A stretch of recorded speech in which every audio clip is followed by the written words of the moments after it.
Our HVAC company is Community Mechanical. The Are great there Travis others? Scafford. What's that? Are there others? Does anyone else exist? I don't know.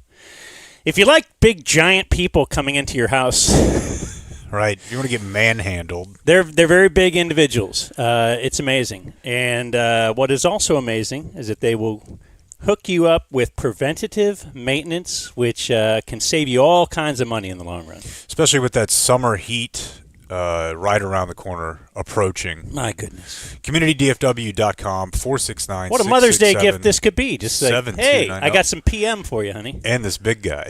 Yeah. You can watch him do all his stuff. So get that preventative maintenance. If you need a change out, you'll get a sit-in and you can come do the show, or you can come watch us do the show. Hell, I don't know. Do the show. It's Community Mechanical, CommunityDFW.com. The phone number, again, is 469-667-7290. Community Mechanical, Travis and the team real cool. You don't want your house to explode. Don't be a bitch, so pick up the phone. Dan almost died.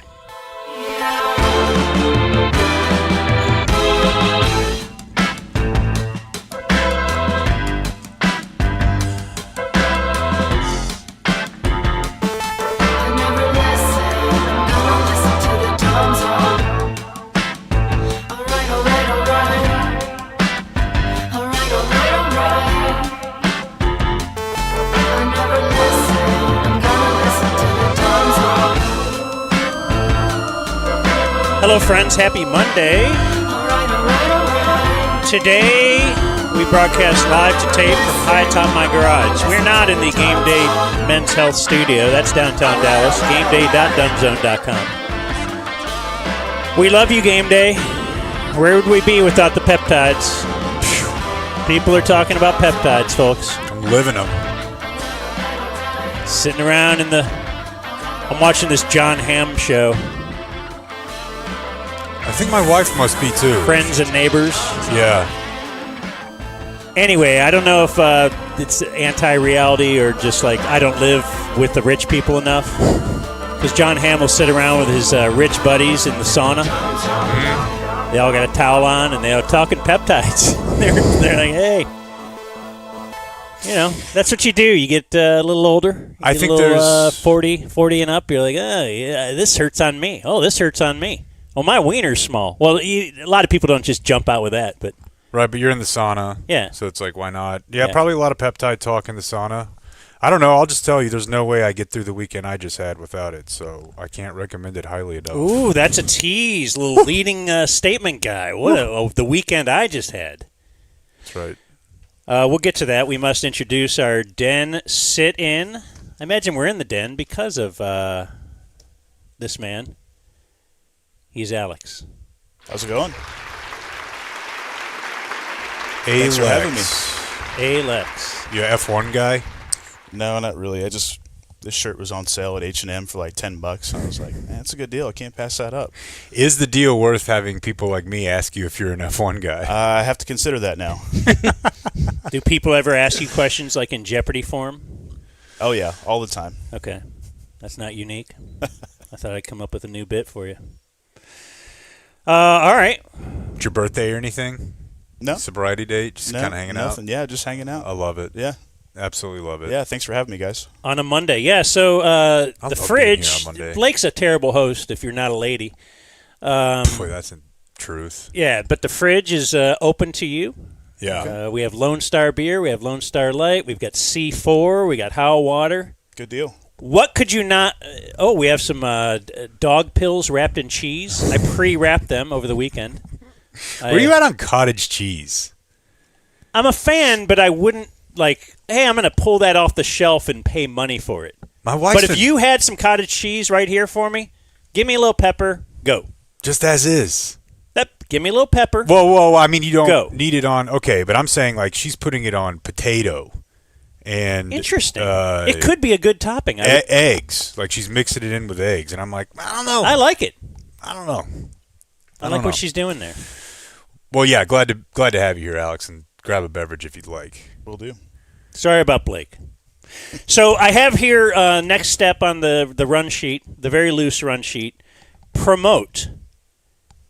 And I don't know if we should or not, but we've been promoting it, so we will, that right now, for the next half hour, we are scheduled to go out and do a later show tomorrow. Oh, it's a noon call today? Isn't that weird? Okay. No? Well, no, I don't know if it's weird or not. I just, that really, Well, they're not this gonna drive- time-shifted spot puts us Well, in hold a- on, no. They're not going to Okay. drive Well, let me here. just say what it is. Yeah. It is Jake's supposed to throw out the first pitch tomorrow at the at Riders Field. There's a college baseball game, Texas Tech versus Oklahoma. The Baker Bowl, they call it. They do. And the game starts at 6:30. I'll be honest, I'll be long gone by then, but I will be there to watch Jake throw out the first pitch. Like, they're actually letting him in the game. They're letting Right. him Yeah, they're going to the let me... leadoff batter. It's like an Eddie Goodell type situation. He's He's going to the get one opener. pitch. Well, no. Yeah, they're he's the it's opener. kind of make You have it, eligibility left. It's a make-it-take-it type situation where if I sit the first batter down, I get to keep going. But Oh, yeah, that'd be Yeah. great. 27 batters later. They're Yeah, so like, that's why are we still playing? We should have ended 3 innings get the ago. police escort to Arlington. 6:24 is the first pitch, yes. Oh, 6:24 officially is when it starts. When is your pitch? No, that's what I'm saying. 6:30 is first pitch. 6:24 is my first pitch. Oh, okay. In theory, because they're looking at big weather rolling in, and they will decide today whether to call off the game or not, or postpone the game, I should say. That's a much better situation. Off the air, I thought Blake said that they would make the call tomorrow, and me having to go through it tonight as I just stand in my backyard and throw, not knowing. I don't need that. Can you imagine actual major leaguers that are? Well, I guess it's not the same thing. No, it's not. This And is your it's Olympics. interesting if you care. It's fun to kind of people ask me, like, are you nervous? And I'm like, no, I'm not nervous because I can't do this reliably with no one around. So, like, the crowd's not the problem. You know, we've been in front of crowds. Maybe that'll bring out the best in you. You always Gamer. Yeah, you step Yeah. it up for the biggest moments. Sure. People have said. So we'll see. Yeah, I guess we'll break in. Yeah. So, we will breaking news during our show. Blake will update us. But if it does happen, He's monitoring the email. we're doing the show out there. They're opening the gates at 2, where we're going to be, the saloon, which we'll post the location, but we'll do the show at 2:30. We'll go to about 5:30. We'll hang out, have beers, whatever. But the point is, we're moving the show. It's not just the first pitch. Come hang out. You're not having a beer, mister. Do you have friends like that that'll do that for you? No. Oh, okay, good. No, I think everybody pretty much knows. I mean, I one guy that I'm pretty close with actually suggested I just have one every now and then. But other than that, everyone seems to pretty much get It it. seems like you didn't beat addiction then. Wow, what a swerve to troll your friend who changes his life by being like, "Did you really beat it?" Feels like it's still on top Sounds of like- you. Sounds like you're avoiding it. Our weekend check. So, actually, I'm going to give you a weekend check and give you the sponsor here within it. Because I did go. I'm gym guy, so I went to the gym this morning, but I went a little later after I cut up a little Cowboy audio. So a 9:30 trip to the gym. Step one, I stopped the car in the middle of the road. And you can call me a hero if you want, but I did pick the turtle up to take him across. He was clearly heading toward this little pond. Mm-hmm. And I found out something. I don't know if it was fear or just like was his time. Turtles can pee and pee a lot. Like it just came flying out. It was like your buddy who's like, come in the back room to see the squirter. Yeah. Like it was like crazy, not real. Right. Didn't seem to have a lot of direction or anything. Certainly downward was Clayton's pretty good. right. But, It was probably terrified. but I mean, just really, it was amazing. Yeah. An amazing let go. So if you've never seen that, it was like the Nature Channel, except it wasn't the Serengeti. It was me on a street picking up a turtle while a bunch of cars were behind me. But had to kind of show him, look, I'm the guy that didn't kill the turtle. And then saw a Puddle Pools truck in the wild. Okay. Was pretty happy about that. And Puddle Pools is our new sponsor, our newest, brightest sponsor. And in fact, let's see if I got. Did they come out to your house this weekend? They came out to my house on Friday. Yeah, they were there Friday. Got my report afterward. Got my photos, and got my pool looking awesome all weekend. It really does look. I mean, I don't know. I had a guy before, and he was a guy that maybe we inherited him. In the pool, I was paying about the same, and I didn't know my pool could be cleaned better, but I know now. That's the thing. Kind of doing a half-assed job, and I didn't know it. My same thing. When we got puddle pools, I was kind of telling the guys, yeah, I mean, my guy does a good job, but yeah, I'll switch. I want to support our sponsors. I thought my guy did a good job. It's for real. Puddle Pools comes out. They hook up the vacuum. And then they give you a detailed breakdown of everything that they did. Take a couple pictures as well. They brush the walls down. They inspect the pump, inspect the filter, make sure that the pressure is checked, all that kind of stuff. So get ready for the heat. Right now, you sign up for a year, they'll give you a month free, and they'll throw in some algae prevention. That's an extra $100 value, but they want you at puddlepools.com/dumbzone to sign up. So puddlepools.com/dumb. That's the CTA. That's the CTA, and if business term, they find what that means, Alex? Turtle, they'll. Nope. Don't know that one. Call to action, my friend. Yes. So now we are calling you to action. puddlepools.com/dumbzone. Elsewhere on my weekend,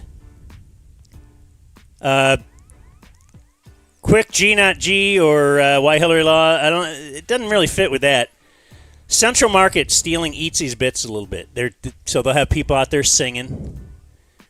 Well, I guess go on.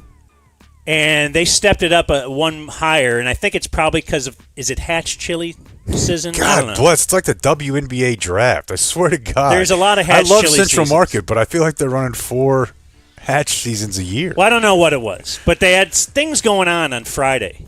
Are you really into food? I used to love those spots, man. Great time to shop if you're a boring nerd who doesn't do anything on Friday nights anymore in your life.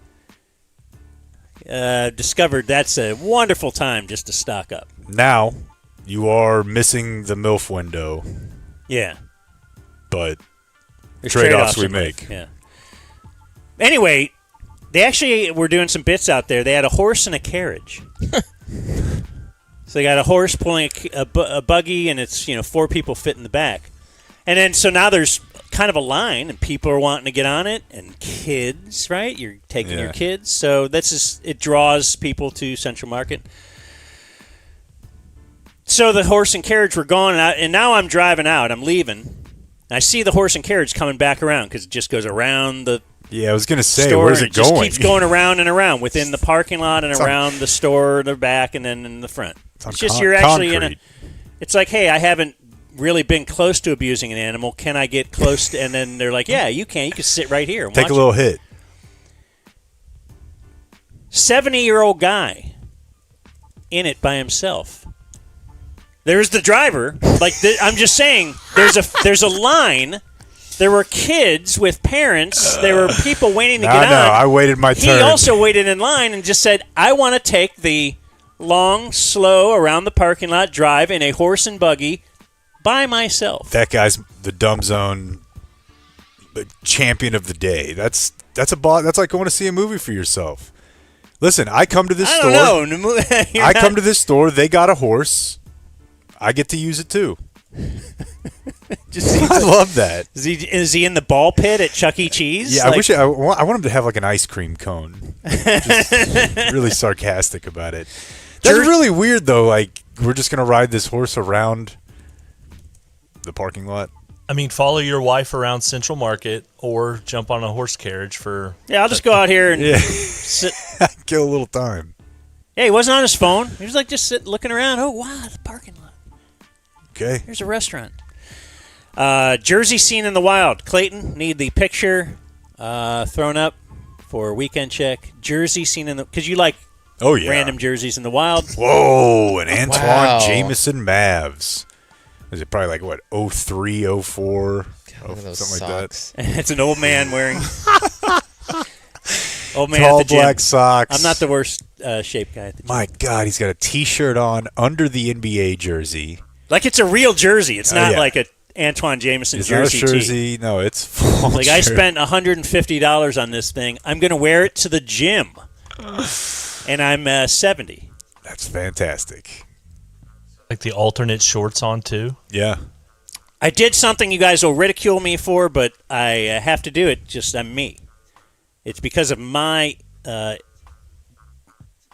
it's my problem. What I did is started packing for my trip. You can see the suitcase over there. It's 10 days. That's right, but it's a 14-day trip. So there's a multiplier. So 1 week from Wednesday, I will be leaving here, driving to Clemson, where my daughter is graduating from graduate school. I will then drive to Cleveland, where I will spend a few days with my mom and friends and things like that. I haven't been to Cleveland in a year. Is girl going with you? No. Okay. Then I will drive to Ithaca, New York, where my other daughter is graduating undergraduate school. Then I will drive back straight to Dallas. And that'll be a 14-day trip overall. And so, yeah, first, I don't know what to pack. My mom is telling me it's like a high of 49 next Friday. So I got to pack everything. Mom call, really fun this week.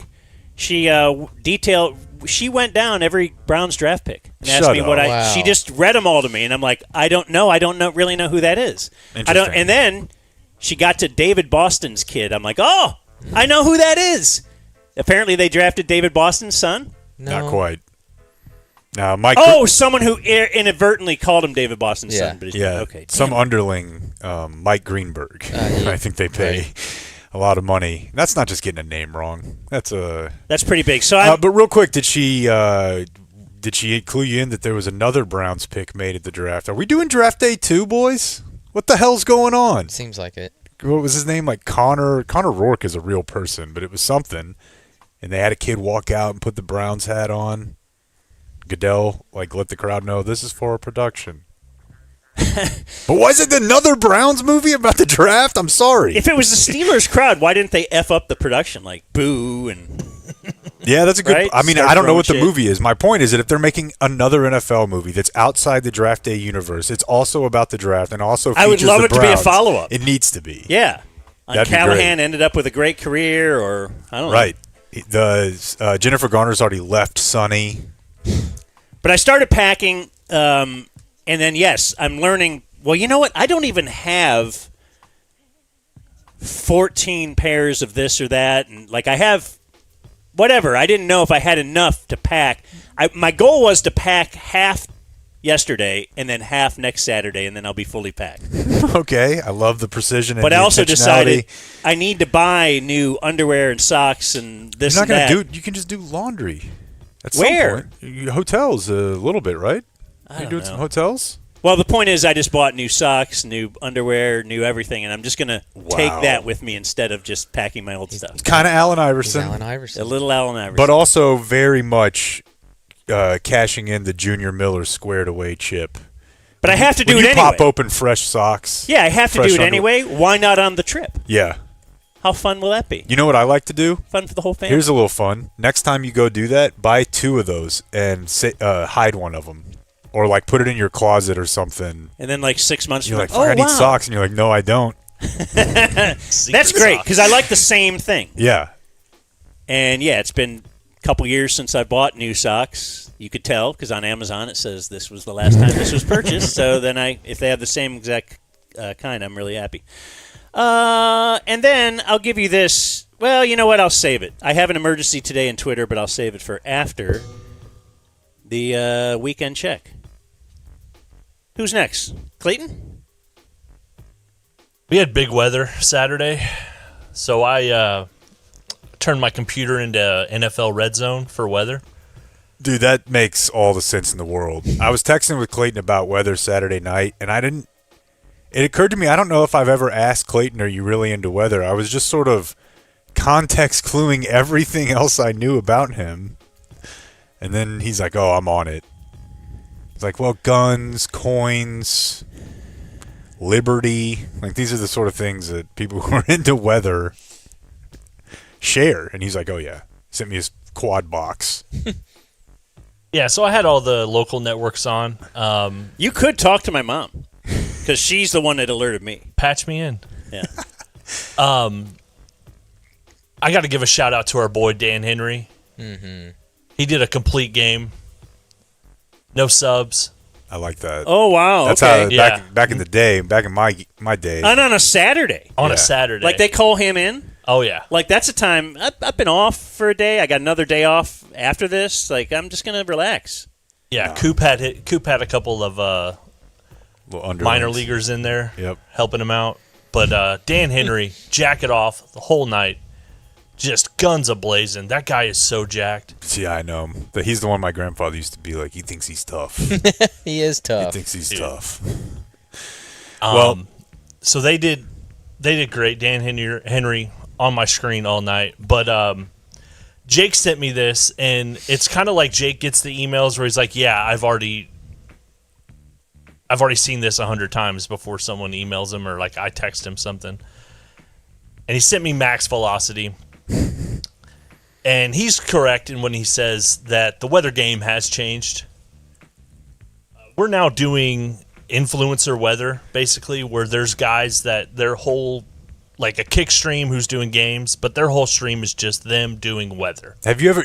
I never really considered this, Dan. But if you think about it, like there's nerds who are into everything, and whatever they're into now, that's just better and cooler than it used to be. Sports coverage, you can find way better and cooler. Game, like he said, game stream stuff.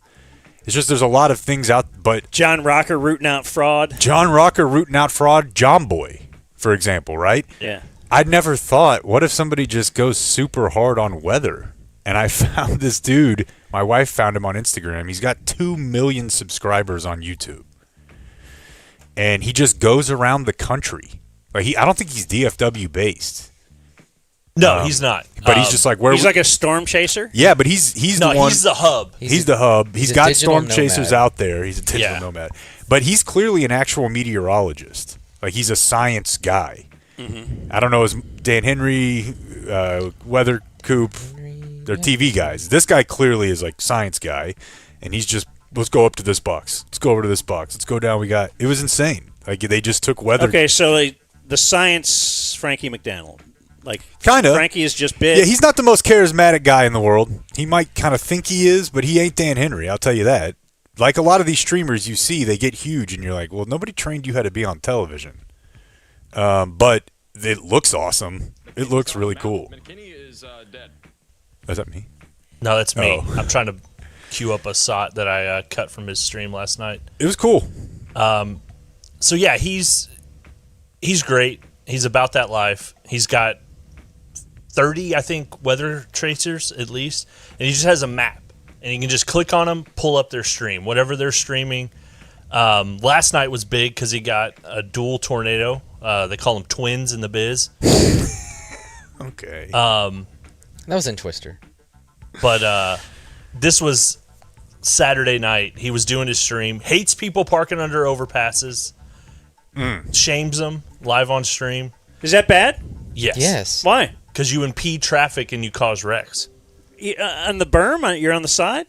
You cause No, wrecks? people block the entire highway off Oh, okay. Well, yeah. and just park under an overpass. Who would when do that? Like, in the road? the road? Yes. It's big here. Yes. It's huge in Dallas because we have so many overpasses. Okay, well, that's idiotic, but... All right. But he does bits. He was doing this in the middle of the tornadoes coming to Fort Worth. Is dead. Damn it. McKinney's not on the map. McKinney is dead. Oh, no. Just deadpan. I don't understand. He's just like, he's trying to be funny, but he's also very informative. Dan Henry's trying to save you. This guy's like, yeah, sorry. You're Sorry. dead. Bye. I was having a hard time gathering whether or not he's just dramatic like this all the time, or if Saturday night was actually big storms. Because they were saying, like, this is... Then you wake up the next morning and it's like, a Yeah. little something. No, like I said, my mom alerted me, Yeah. but I went to the app, and it shows you that nice Yeah. radar rolling through and the time, and it looked like it wouldn't really touch us too much, and it didn't. Yep. We really need that rain, though, huh, Blake? Yeah. I haven't started on my let's get my yard looking nice yet. I'm kind of putting it off. Wow, that's exceptionally late. I got a lot going on. I just don't really care about how green my grass is right now. Everybody's got priorities. Yeah, it's falling off. I'll get there, though. But Run the Ball guy loves saying that we need this rain. Yeah, we do. And we're going to get a lot tomorrow, too. I'll go. Well, if you have an ender, I can go. Okay, go ahead. Ooh. So, Battle for my thing isn't that great. yeah. A pickup hack. So I've told you guys before that DoorDash will give you 25% off or something if you order through them. They're going to upcharge the delivery, but if you go pick it up, it's the best of both worlds. I would like to add on to that. If you go pick it up, you're just paying the cost it's supposed to be. Yeah, but I think the coupon gets you under. Maybe, but with DoorDash, do you still pay higher fee on DoorDash? It's like $1 or two more, but if you get a 25% off, which is what I'll go for, there's always you're paying a little less deals. Yeah. Okay, because I've talked to restaurant owners who are like, yeah, man, they strong arm us. They take another whatever percent. So if you call us, it is a lower price than if you use DoorDash pickup even. Some places don't even have the call, though. Yeah. A lot of places, they're just like, you just use the app. Yeah. Yeah. My hack is to, because, I don't order drinks at restaurants. It's a waste of money. No, I didn't know that. This is your... I don't do that either. That's a I don't no. order drinks. Well, in the anywhere. I drink water. In the latest edition of the handoff, I told you I'll go to my gas station where I have a Chug Club membership and get a Route 44 soda for the family to share. Yeah. That's exceptional. I mean, here's the next hack. If you know you're going to pick up your food at 6, select pickup for 6:15. Show up like you need your food, and they'll give you a drink while you wait. So you show up at 6. Hey, would you like a drink while you wait? You know what? I wouldn't mind one. You see, it's 15. I do this at Wingstop every time. They're going to have an uncomfortable amount of time to fill where they're kind of saying sorry, but they're like, it's not even our fault, but what, do you want a drink or something? Yeah, That is funny, because I always get offered one. I'm like, no. No. They don't know it's not their fault. Well, it said it's ready. Okay, so I'm sorry. Would you like a drink while you wait? Yeah, sure. A drink. Yeah, no, I want some calamari, too. I mean, yeah, you know what I was offering? Whatever you give me. We had an incident at baseball on Saturday, and I feel like this rain cloud has just been following me. This is little kids baseball. Yeah, this is coach pitch. This is coach pitch team. Saturday we had the. It reminded me of the kid in the Bad News Bears who had like the dirt bike that he would ride everywhere. We had that kid riding his bike like through like the concourse and through the stands. Yeah. I don't think he was really like buzzing people, but parents were unhappy. There's always going to be this kid.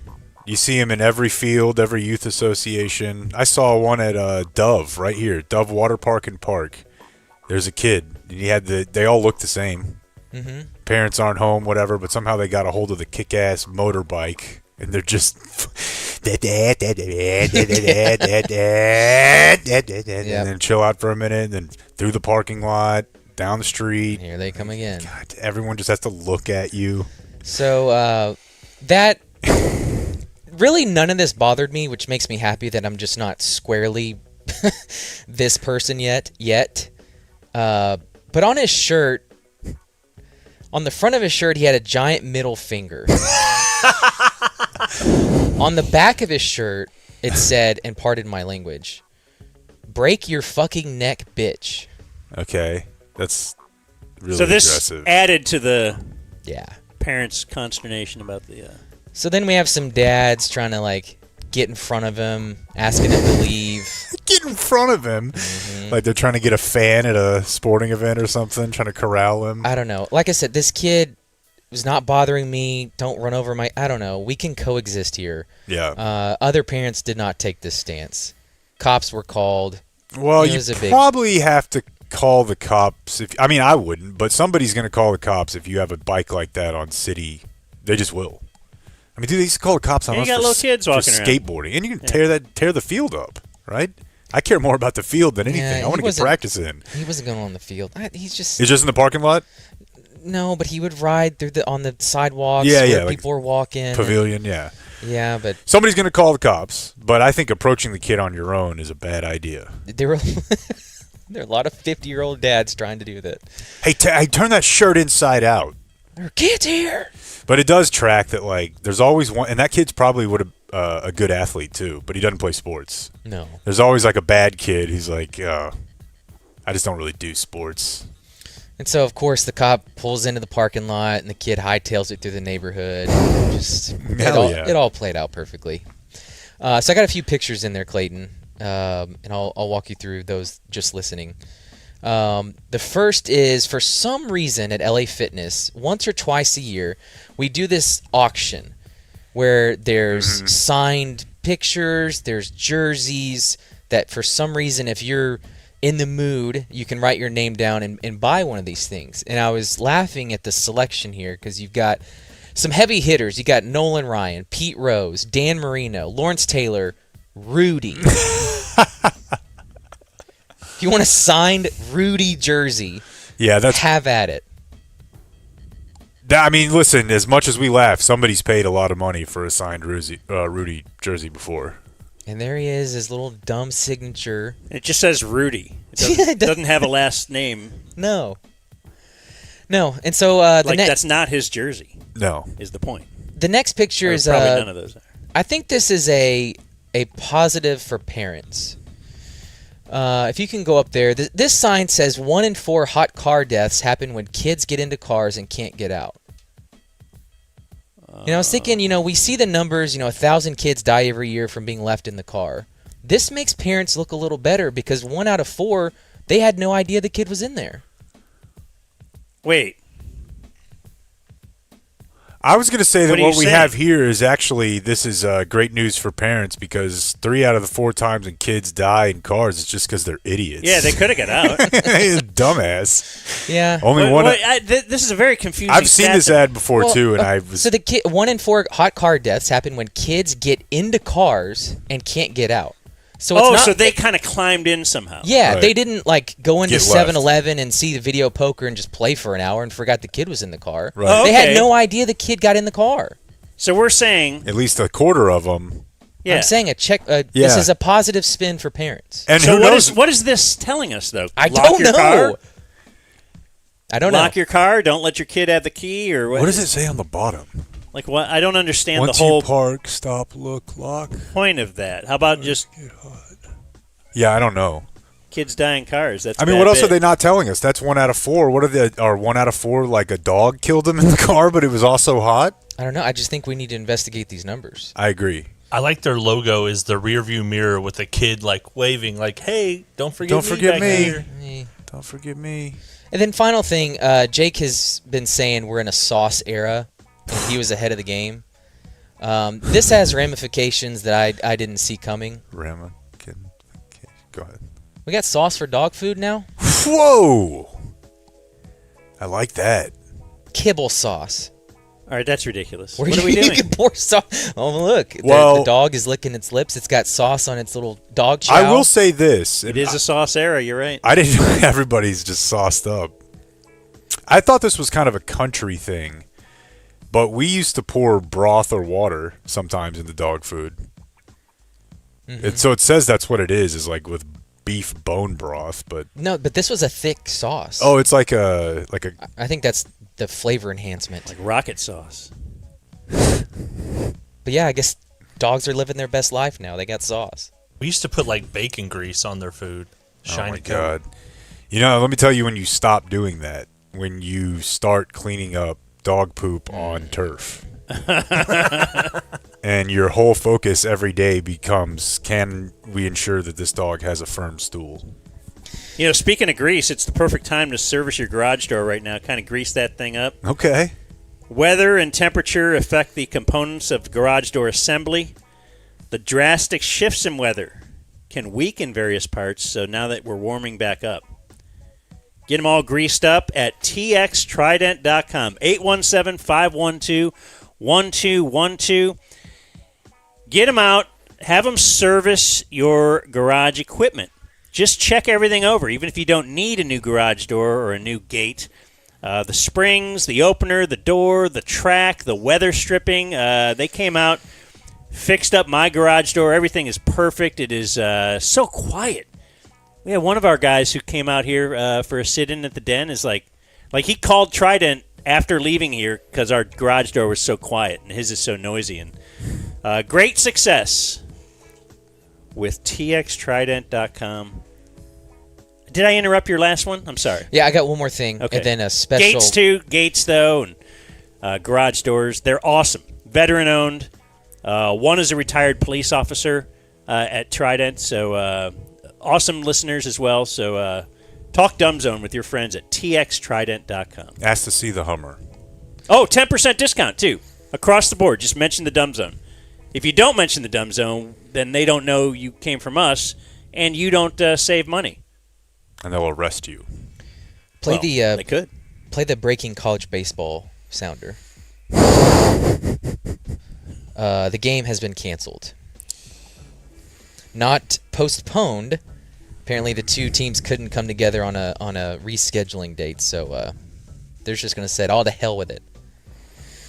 And So what are we doing tomorrow? No, stop promoting the Jake thing? Yeah. No Jake thing because of weather. So does that mean you're not going to get on? Like if they canceled the game? No, I mean I'll find another one. But Well, for sure. Was this a guy with the Rough Riders? No, it's Just like a the promotion. Yeah, it's like around a it. promotion. They do a bunch of these. But he did say next year's tournament features Texas State. Next year? We got to wait a year? He's got some time to get his velo up. Oof. Let's just move on. From Wow, and you've been thinking about this and thinking about it. Now it's just taken from you. But the thing is, and I think it's probably better for the show if I let you think that, but this changes nothing for me. I'll be there Wednesday throwing. This is just like what I do now. So I know that's not exciting, but like part of my workout now is I go throw off a mount, and it's fun. So we're going to stay ready. And then the final part of my weekend check was we did have big weather, and I know you guys aren't on Facebook much, but there's a feature where you you can mark yourself safe from something. So your mom can see?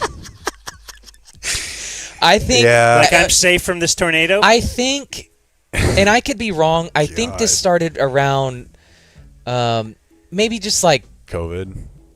No, that didn't make sense. maybe it is weather, but people were using it like around terrorist attacks or School shooting, shootings where you could mark yourself safe. Now people do it for weather.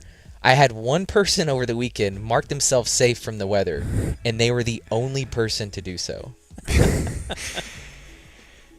So are you Mark Cuban leading the charge like, hey, let's retire cyber Kobe's dust. jersey. Yeah. Everyone will do it. You were the only one. Yeah, that's look, it's well intentioned, I'm sure, but that's really silly. You never followed up on last I saw you. We do a show here Friday? Yeah. No, Fox. With Kirk and Soroy. And we had Jordan Lucas on. Last I saw you, though, okay, maybe it was here. Maybe it was Thursday before the draft, yeah. You had gone for a hitting session. Oh, yeah.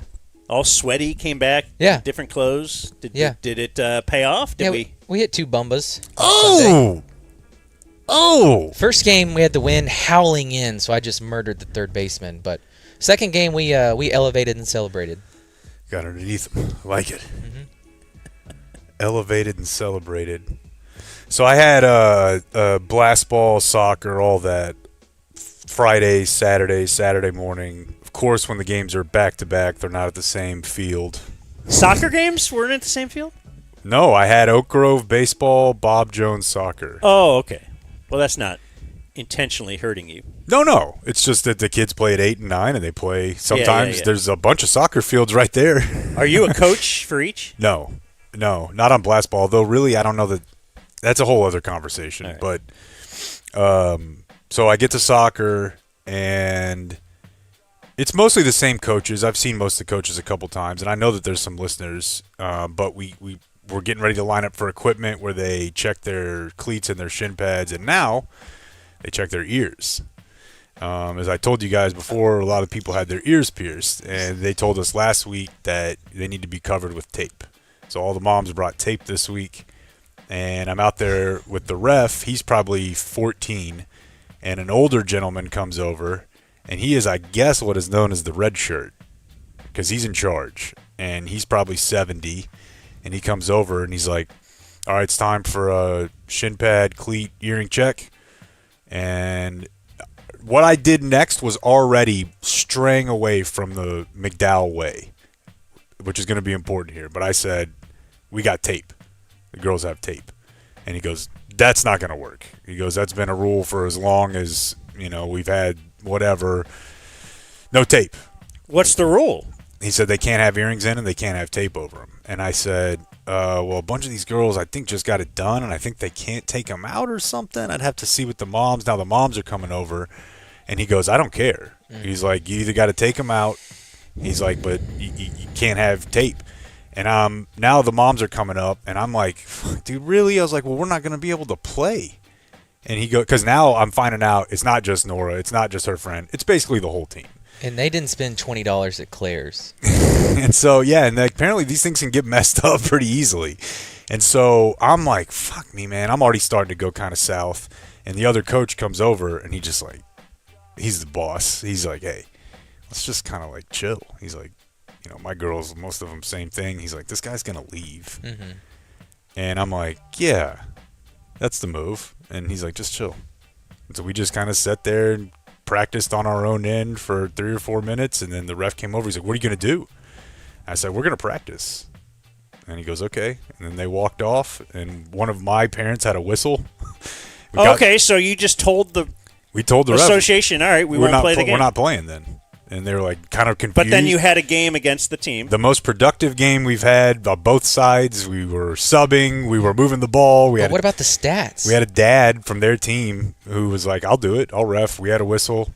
He got out there. We're here on a field. It was so much fun, dude. Like, it went great. And I told the guy. Well, no, weren't half the girls just crying in agony because they got an earring ripped out? Yeah, it was so. And the guy emailed me. His name's Derek, super cool guy. And I told him, because I told my wife afterward, not to knee pad you or anything. I was like, that guy just McDowelled it, and I needed to listen to him because I was about to be like, what the fuck is your problem, dude? Yeah. Like, what are we doing here? The girls, like, some of them really like soccer. Nora's in the middle, but some of them are like hearing we're not playing, and they're already freaking out. Yeah. And I'm like, dude, and then he's just like, oh, let's just do nothing. Nice. And wait for this to work itself out. Nice. And that's exactly what we did. And you had a better game than you ever had before. That's awesome. It was a great time. Yeah. And then Saturday afternoon, we had put together a little group of volunteers because, in my mind, if the Cowboys are drafting a safety in the first round, I owe the universe something. I'm in service mode. So there's a thing out in Arlington. I think they have in a few places. It's called Miracle League, and it's basically blast ball, but it's special needs people, mostly kids. But like, you know how that goes. Somebody could be 30, and they're with the 10-year-olds. That's how it is. But you just go kind of help them play. Like, they hit. Some of them are in wheelchairs, so you're pushing. Some of them have crutches. Some of them, none of that. And it's like, I think the idea of it is to give the parents a break. Is this disabled or mentally disabled? All types. So, their parents are there, but that's a very demanding parenting existence. And I think the idea is like to let them go do something, the kids, with the parents don't have to like go stand in the field with them the whole time. Because most people need a buddy. So that's what you're there to do. So it's like you're coaching a team, but the parents aren't screaming at you the whole time? Dude, when we got there, and it's usually like a parent or a parent whose kid was in it and is graduate or whatever. It's somebody who's been around the organization. And, I mean, it sounds corny, but when we got there, they're like, this is the only sports thing you're going to do where it really actually is about the kids. Like, nobody's pissed about there's nothing to get upset about. We're not really keeping score. Everything is like, they got people on the mic. They're doing play-by-play. They got music. It's just to make it fun. That's all it is. And it's so much fun, dude. Just pure joy. Got a bunch of people out there. The trucker and Grim were out there. Get him doing burpees and stuff. No, we didn't, but we I had like they would assign us, they kind of assign you somebody, and they gave me a guy. I don't know how old he was, but you know, he was probably like 3rd grade, maybe 2nd grade mentally. That's kind of where my uncle topped out. And he was Japanese. His name was Haruki. And Adult? No, like 7th. He was probably like a 15-year-old, but he was 7, 8 years. So we go out to the field. He just sits down in the outfield. He's like, I'm not doing this. And then he just not really communicating with me. Half inning ends, and I'm like, all right, it's time to hit. You like to hit? And he's like, yeah. So he's like running back up, like won't even wait his turn, you know, and they're like, you got to wait your turn, man. He's like, I want to hit. Gets up there. They won't let him hit. This is the last game of their season. They've been practicing, so they're not letting him hit off tees. Even some where you're like, I feel like it'd be helpful if you get, they're like, no, they've been practicing. So they serve him one. He just looks at it. They give him another one. He just bashes one. Left field, deep pull, and they're like, run to first. He's like, no. Just tosses the bat down, goes back to the dugout. Hit and sit. Like, Big Poppy. That's what Blake does. Yeah, he didn't want to run the bases. He didn't want to. Don't they do that in softball? It takes too much time to jog around the bases, right? Oh, yeah. But for most of the kids out there, Hit that and was walk like straight to the dugout. that was a big part of the fun. Was like getting to first and like we're going to second now we're running. He was just like, He did it both times we got up to bat. He just crushed one and walked back to the dugout. But it was a lot of fun, dude. It's So you're like, you told me this off the air, like in this blast ball where the kids are 2 years old and they don't understand, or 3 or whatever. Like everybody's screaming at him to run to first. Everybody's like really like it's like life and death that they actually do this correctly. And you're saying at this, it's fun. It's nobody cares. No, it's let the guy have fun if he wants to hit. You're just like if a little 3-year-old doesn't want to run to first, they get on him.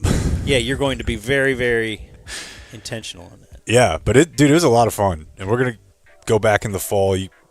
It's a good way to get a sweat in. It's a good time. And the lady, like everything we do, the lady was like, "This is one of the better groups we've had out here." She's like, all the parents are like really blown away. Oh, like you guys, you and the. Yeah, I don't know what the bar is. I don't know if other people go out and start like giving Screaming nicknames or something, but we were apparently we were appreciated, and it was a lot of fun. All right. Well, our sports today will be brought to us by Flooring Direct DFW. You can go to them online, flooringdirectdfw.com/DZ. They also have a phone number. Rarely used, they say, but 972-449-9456. And reserve a free estimate today. They bring the store to you. It seems onerous. Buy now, pay later. 0 interest financing for 36 months. No money down. You can get an entire flooring project for less than $200 a month. This is Dan, our guy at Dish Direct. He's from Dish Direct originally, Flooring Direct now. They have the free exclusive 5-star installation package. Remember when Julie was saying she got her floors done a couple of years ago from a different company, and she had to get a mover to move her furniture out and then move it back in. She said everything was a mess. They clean up for you. You're not even going to know they were there, except you're going to have beautiful floors with a lifetime guarantee. So please check them out. Support a good sponsor. Flooring Direct. Oh, Alex, sorry. what's the CTA? What's CTA? Call to action. FlooringDirectDFW.com/DZ. FlooringDirectDFW.com/DZ. From the wonderful world of sports, Radio Sports Scoreboard. Oh, yeah, I like that. My first sports story is sports adjacent, but it is an emergency today in Twitter. I send you to the Twitter account of one Jimmy Johnson. We will take a look. And what does it say? What's the caption there? Can we scroll that and see the caption? The caption is, of course... cut off. Oh, there it is. Troy and Rich caught a nice wahoo. This shows 3 guys holding a big, giant fish. Troy Aikman Jimmy Johnson and Rich Dalrymple, and I just thought, okay, cool. Things that are back. I'm glad they're things that are back. I'm glad they're friends. I'm glad you still support your friend. But it's a guy who hasn't really been in the public eye in a while. No. Decade? Yeah, it was Has it been that long? Well, it was the 2015 draft, but I think the story came out Yeah. 6, 7, 8 years ago. But, man, he put on some poundage. Looks good, though. Okay. Yeah. I thought you were going to do the Today in Twitter. Oh, you got another one? I lost my account. I don't have Twitter anymore. When? Like this morning. Because you were tweeting this morning. I tweeted a photo last night of I thought I saw a something. couple photos from the Miracle League thing, and it got flagged as like a copyright deal. Whoa, wait, what? What are you saying? I'm saying I posted a photo of us from the special needs baseball thing, and they sent me an email saying this is a copyright violation of some sort. I mean, it was taken with like my phone, Okay, I see that photo. and But yeah. you can't get in? No, now I'm Yet they locked keep out. this They said thing up? they're like reviewing it. I don't know how this is going to go. I may have lost my account. MiracleLeagueDFW.com. There's a picture of you with a bunch of people. Just of all the things that you've been a part of on Twitter. I know. I had an astronaut Wow, one what time. a kick-ass field you were on. Yeah, it's cool because, I mean, obviously you need to be able to do the wheelchairs, so there's some level of, you got to be able to roll around out there. Have you seen the new high school fields? Oh, yeah. Like they're Yeah. the South Lake softball, the money they put into the South Lake softball field is probably like what Three Rivers Stadium cost to build back in 1970. Did they go turf? Oh, yeah. Yeah. Everything's turf. Yeah. The infield, No maintenance. Right, they have brown turf to make it look like there's base paths, but everything is turf. Have you heard my silly bit on this? They make the warning track brown, too. Oh, yeah. Like, Right. The point of the warning track is I'm running, I feel it under my feet that I need to slow down or I'm going to hit this wall. right. Yes. Could have just left that out. But unless you want to talk about Russell Wilson playing baseball for the Savannah Bananas yesterday. No, but I did see We should last move on night to at football. Academy that in the baseball section there is a dedicated Savannah Banana area. It's taking hold, folks. Blown up. What can we do a football version of the Savannah Bananas is the Harlem Globetrotters, right? Yeah. How can we do a football? Or is football like just too real? It's just too dangerous, I think. It's just too real. All right. All right, so here's my top story coming out of draft weekend. We missed this Thursday night, but the Giants ended up with Arvell Reese, edge, linebacker out of Ohio State. I heard one of our draft buddies say this, but it's really kind of interesting to see how certain guys, like, you don't get Arvell Reese going there without Micah becoming Micah. Because the Cowboys were not super excited about Micah when they got him. They didn't trade up to get him. But now you got a guy like Arvell Reese who didn't rush the passer a ton. No, they did the opposite of what they did this year. Yeah, they moved back. They moved back one thinking, he'll still be there, no problem. Yeah. And if he's not. But now, because Mike has popped the way he is, a player like Arvell Reese is top 5. So this is from, I guess, the immediate press conference he did just for team, social media. This is not the intro press conference he did the next day. I don't even think this was on television, but it's amazing. Tom Long over here from the Disability Channel. Okay, so already you see that I have my antenna up for bit. Because to me, if I were Stuttering John or something, that's what you would call the channel, right? Like, it's too easy. Tom Long over here from the Disability Channel and with the veterans. Okay.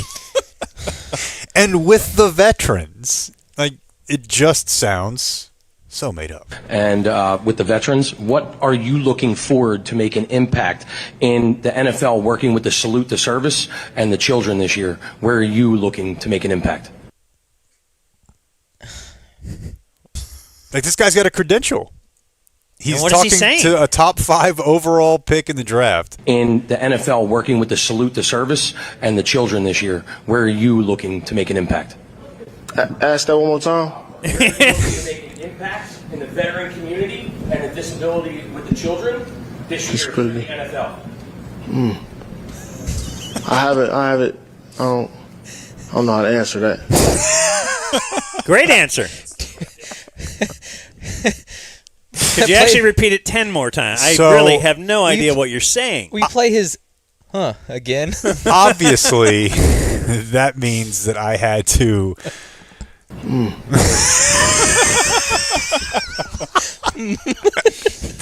I had to find out if this was a bit. Right? So you look up the Disability Channel, and you look up, it said Tom something. There's a guy named Dave Stevens he claims on his website, Dave Stevens, the first legless athlete in the U.S., has accomplished what most people only dream of. So he's like a motivational speaker, and I found a Facebook page where he's at the draft. He's at a hotel in Pittsburgh, and why? Why is he just talking about the draft? Well, good afternoon, those of you watching the Disability Channel. This is Dave Stevens and my new friend, Thomas. Introduce yourself. Thomas Long, the CEO of the Disability Channel US, veteran corner host, and Veterans TV coming soon. So there's like a 20-minute podcast where these two guys are just sitting down talking about... They're always sitting down. It's a good point, and it may come back up. I guess they're there, and they said that they brought out some of the possible draft picks to work with the Special Olympics kids, and they kind of talk about that. But then they sort of just start giving their takes on society and on how, if I was going to be drafted, I'd be very appreciative. I wouldn't need somebody to pay me to show up and get endorsements. If I just had one leg, yeah, I'd be fired up. And that guy has a credential. Because that's a force field, right? If you apply for a credential with the Dumb Zone, yeah, we're going to really need to talk. And he looks, But if you're with the Disability Channel that supports veterans that don't have legs. Doesn't have legs. Now let me pick this up about 10 minutes later because it was something. Dave Stevens Speaks platforms, and where can they find the socials that you are starting, my friend? So you can find us at apexba.world, and then you can also find nationalsocialmedia.us out there on Instagram, and check out what's happening in June 7th. I just thought this was the most amazing collection. Always dropping that frame about that, and I love it. So I'm not up for any of those awards. I should be getting a leggy or something. Oh, got to give something away, right? Goodness. always dropping that hint, always dropping that frame about that, and I love it. So this is just the first year of me being involved, so I guarantee you're going to be coming down that red carpet next year and being a part of everything that we got going on. As we expand and build, we're going to have NSMA, we're going to have the kids NSMA, and then we're going to have the veterans NSMA, and there's nobody I would want more standing or sitting on my red carpet than you, Dave Stevens. Even that guy walked into it. I don't know what they're talking about. But NSMA I know that, makes me uncomfortable. Yeah. Especially kids NSMA. That sounds like NF. MCF, NM, CMNF. Well, the Cowboys clearly won the draft. Next question. I don't know what else there is to discuss. It's interesting. I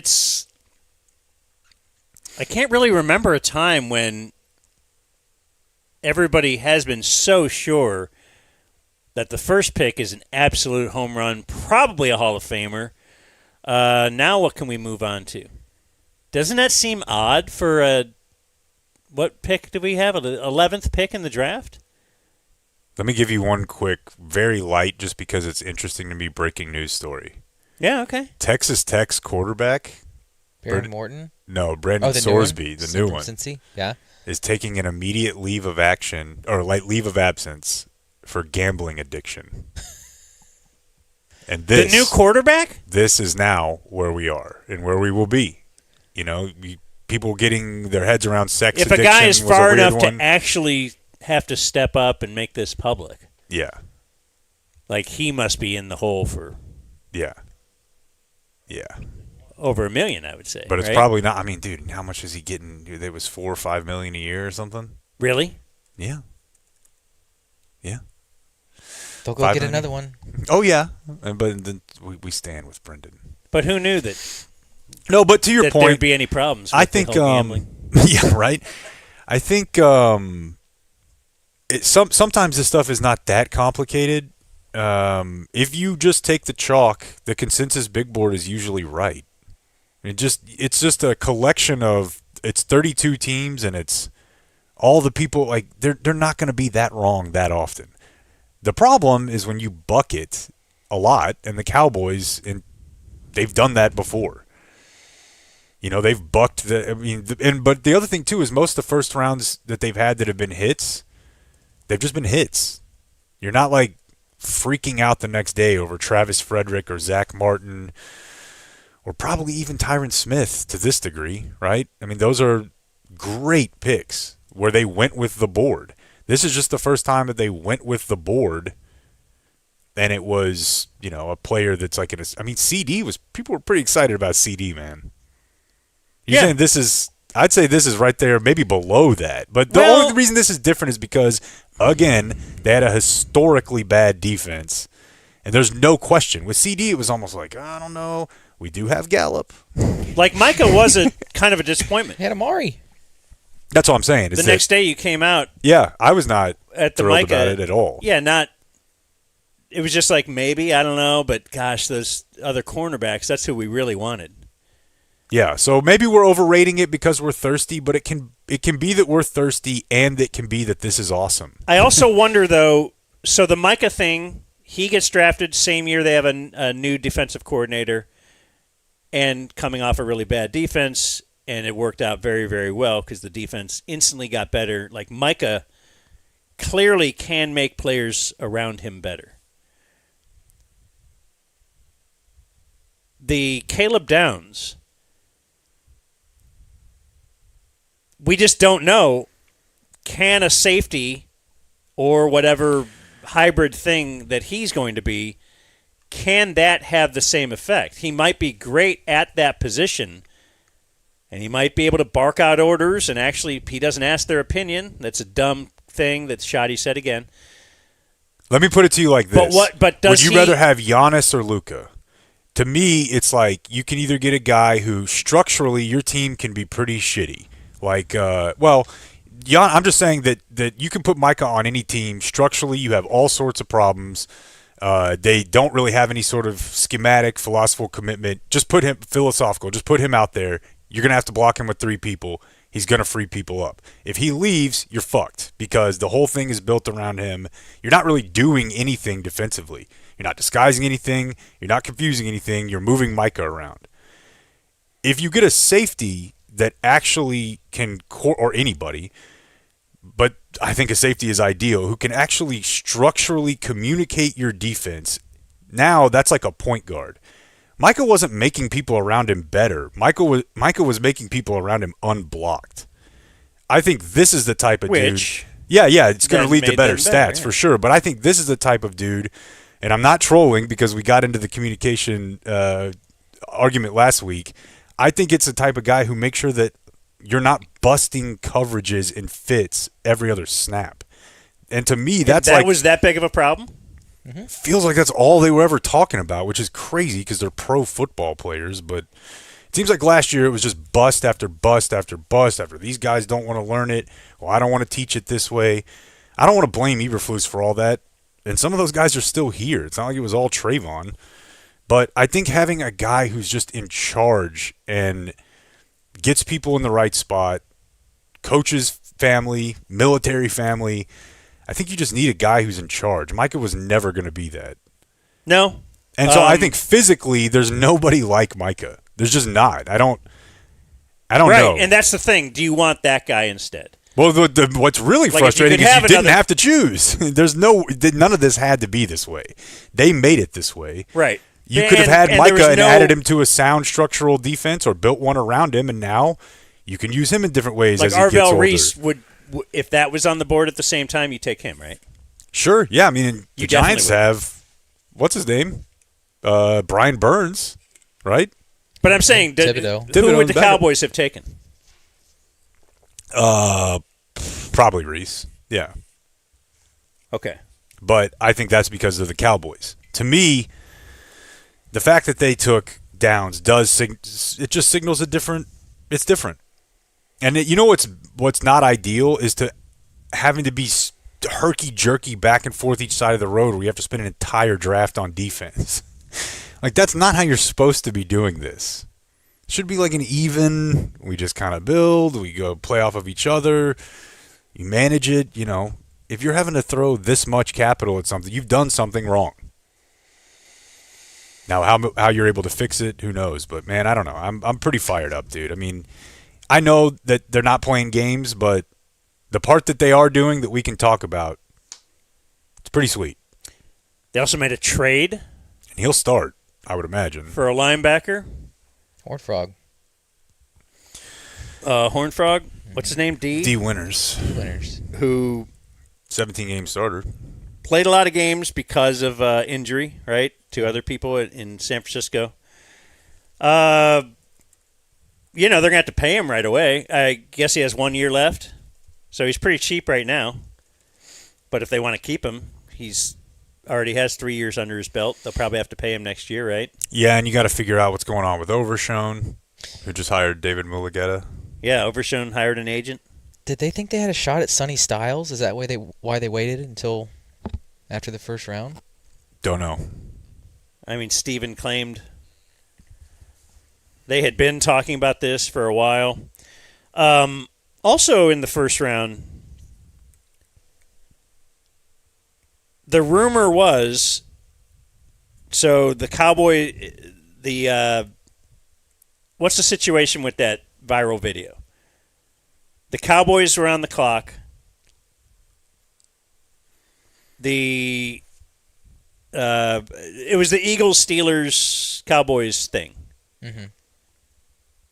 Where the Eagles ended up trading with the Cowboys to move up to take the wide receiver that the Steelers wanted. Right. The Steelers are on the phone with Mekhi Lemon telling him they're going to take him, but they're not on the clock. Right. They were two picks away. Yeah. But they figured, Cowboys aren't taking him. The Steelers probably will take him. We need to jump up.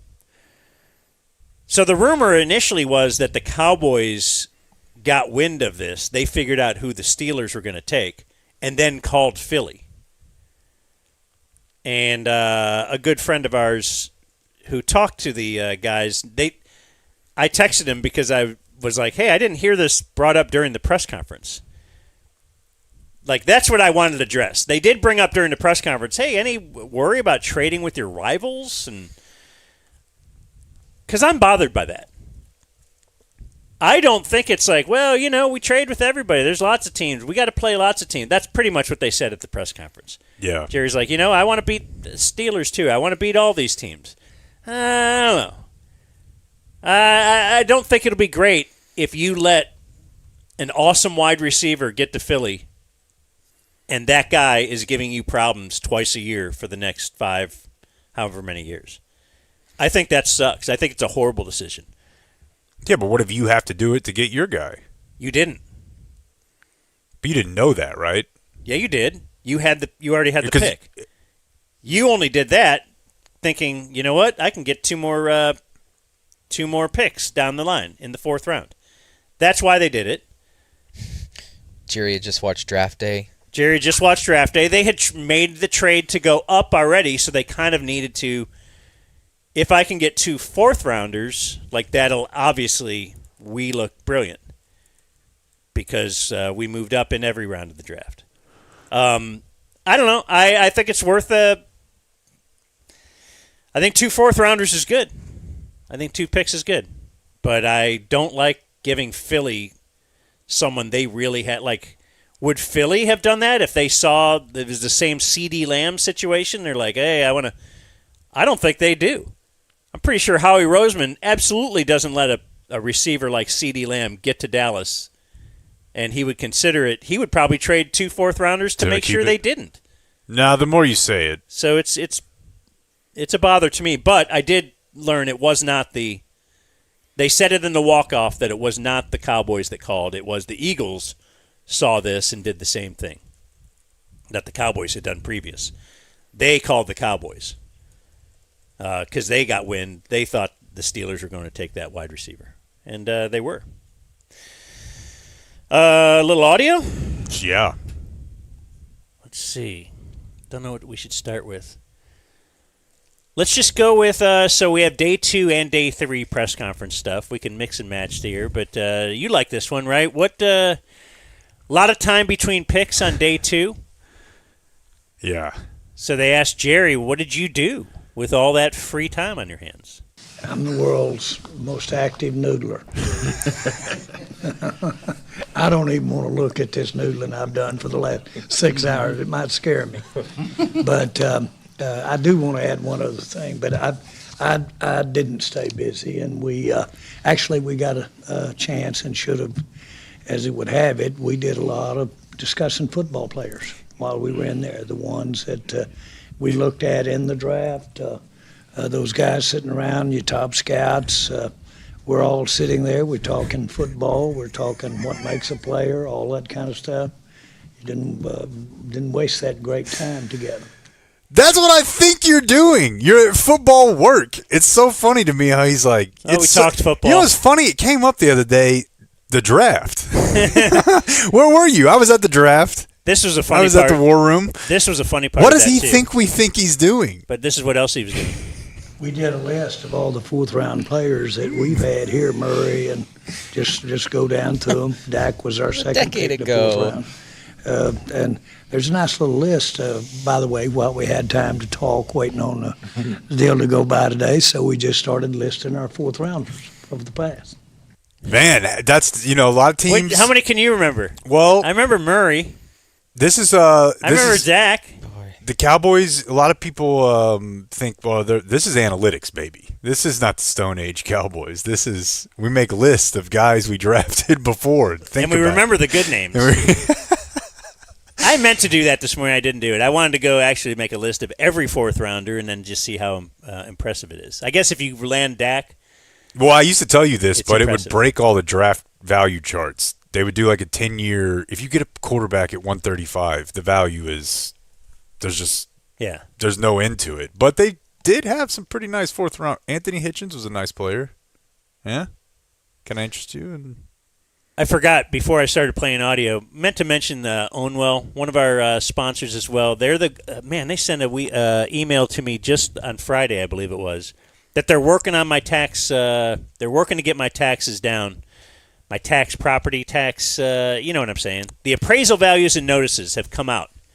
They are in the mail soon, so you can see if your assessments are increasing or decreasing. I'll tell you what, they're increasing, and Ownwell can find savings for you. Many opportunities for Ownwell to find savings for homeowners this year, so check out Ownwell.com. What's the CTA on Ownwell? Ownwell.com/thedumbzone. You get signed up super quick. They take an industry-leading or trailing, I don't know, amount from what they actually save you. It's about 25%. Other intermediaries could be up to like 50%. And you're only paying Ownwell if they save you money. So it's no risk. It's very little time commitment. Ownwell.com/thedumbzone. I laughed at that part really hard because I think Jerry, he thinks that he has to tell us that he does football stuff. And there probably are some people that are like, yeah, I bet he was gone. I bet he was just gone during the down period of the draft. Steven will assure us that the Cowboys are best. Or is it, who is this, Steven or Shoddy's going to tell us how the Cowboys are best at this? We get them here. They get a chance to meet with. Yeah, this is obviously Brian Schottenheimer telling us.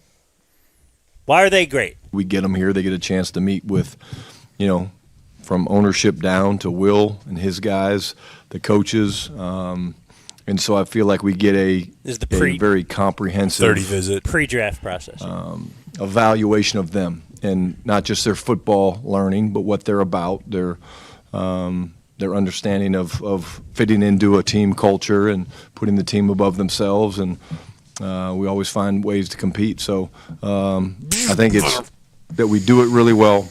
We find the right guys to bring in, and it's a little easier to sign off when you know what you're buying, especially when you see the talent on film, but you also know the type of person that you're bringing into that locker room. He thinks it's because he does hockey and putt-putt that the draft process works. Well, they had Caleb Downs in. And I just think what I love about him is he is so comfortable in his own skin that you see him, whether it's walking into the head coach's office the very first time and you do putt-putt. No! And he's comfortable and quite honestly kick my ass. That's the only thing, the saddest part of draft night to me, and it will be this way for the next few years, is just when somebody cool has to meet Shoddy. And it just realized, like, man, I'm going to be dealing with this. Let's just keep rolling through this. What up, fam? Big dog. I want to play this for Blake. These are just different reporters' questions. Hey, fellas. Patrick Walker, DallasCowboys.com. To Will, you talked a lot in the pre-draft process about marrying what the scouting department does and the traits you guys are looking for with Christian Parker's wants for the defense.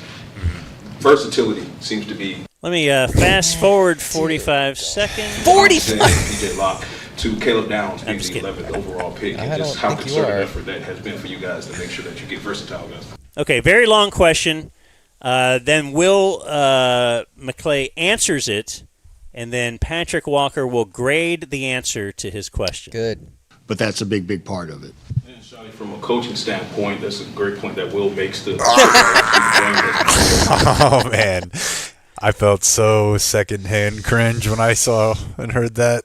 Hey, that's a great point. Guy who's been in the NFL for 40 years. Let me lob one over to the coach over here and see if I can validate myself to him. Here's another reporter, if we're looking at reporters for a moment. I've never heard this one before. Jonah Devad, WFAA. Jonah?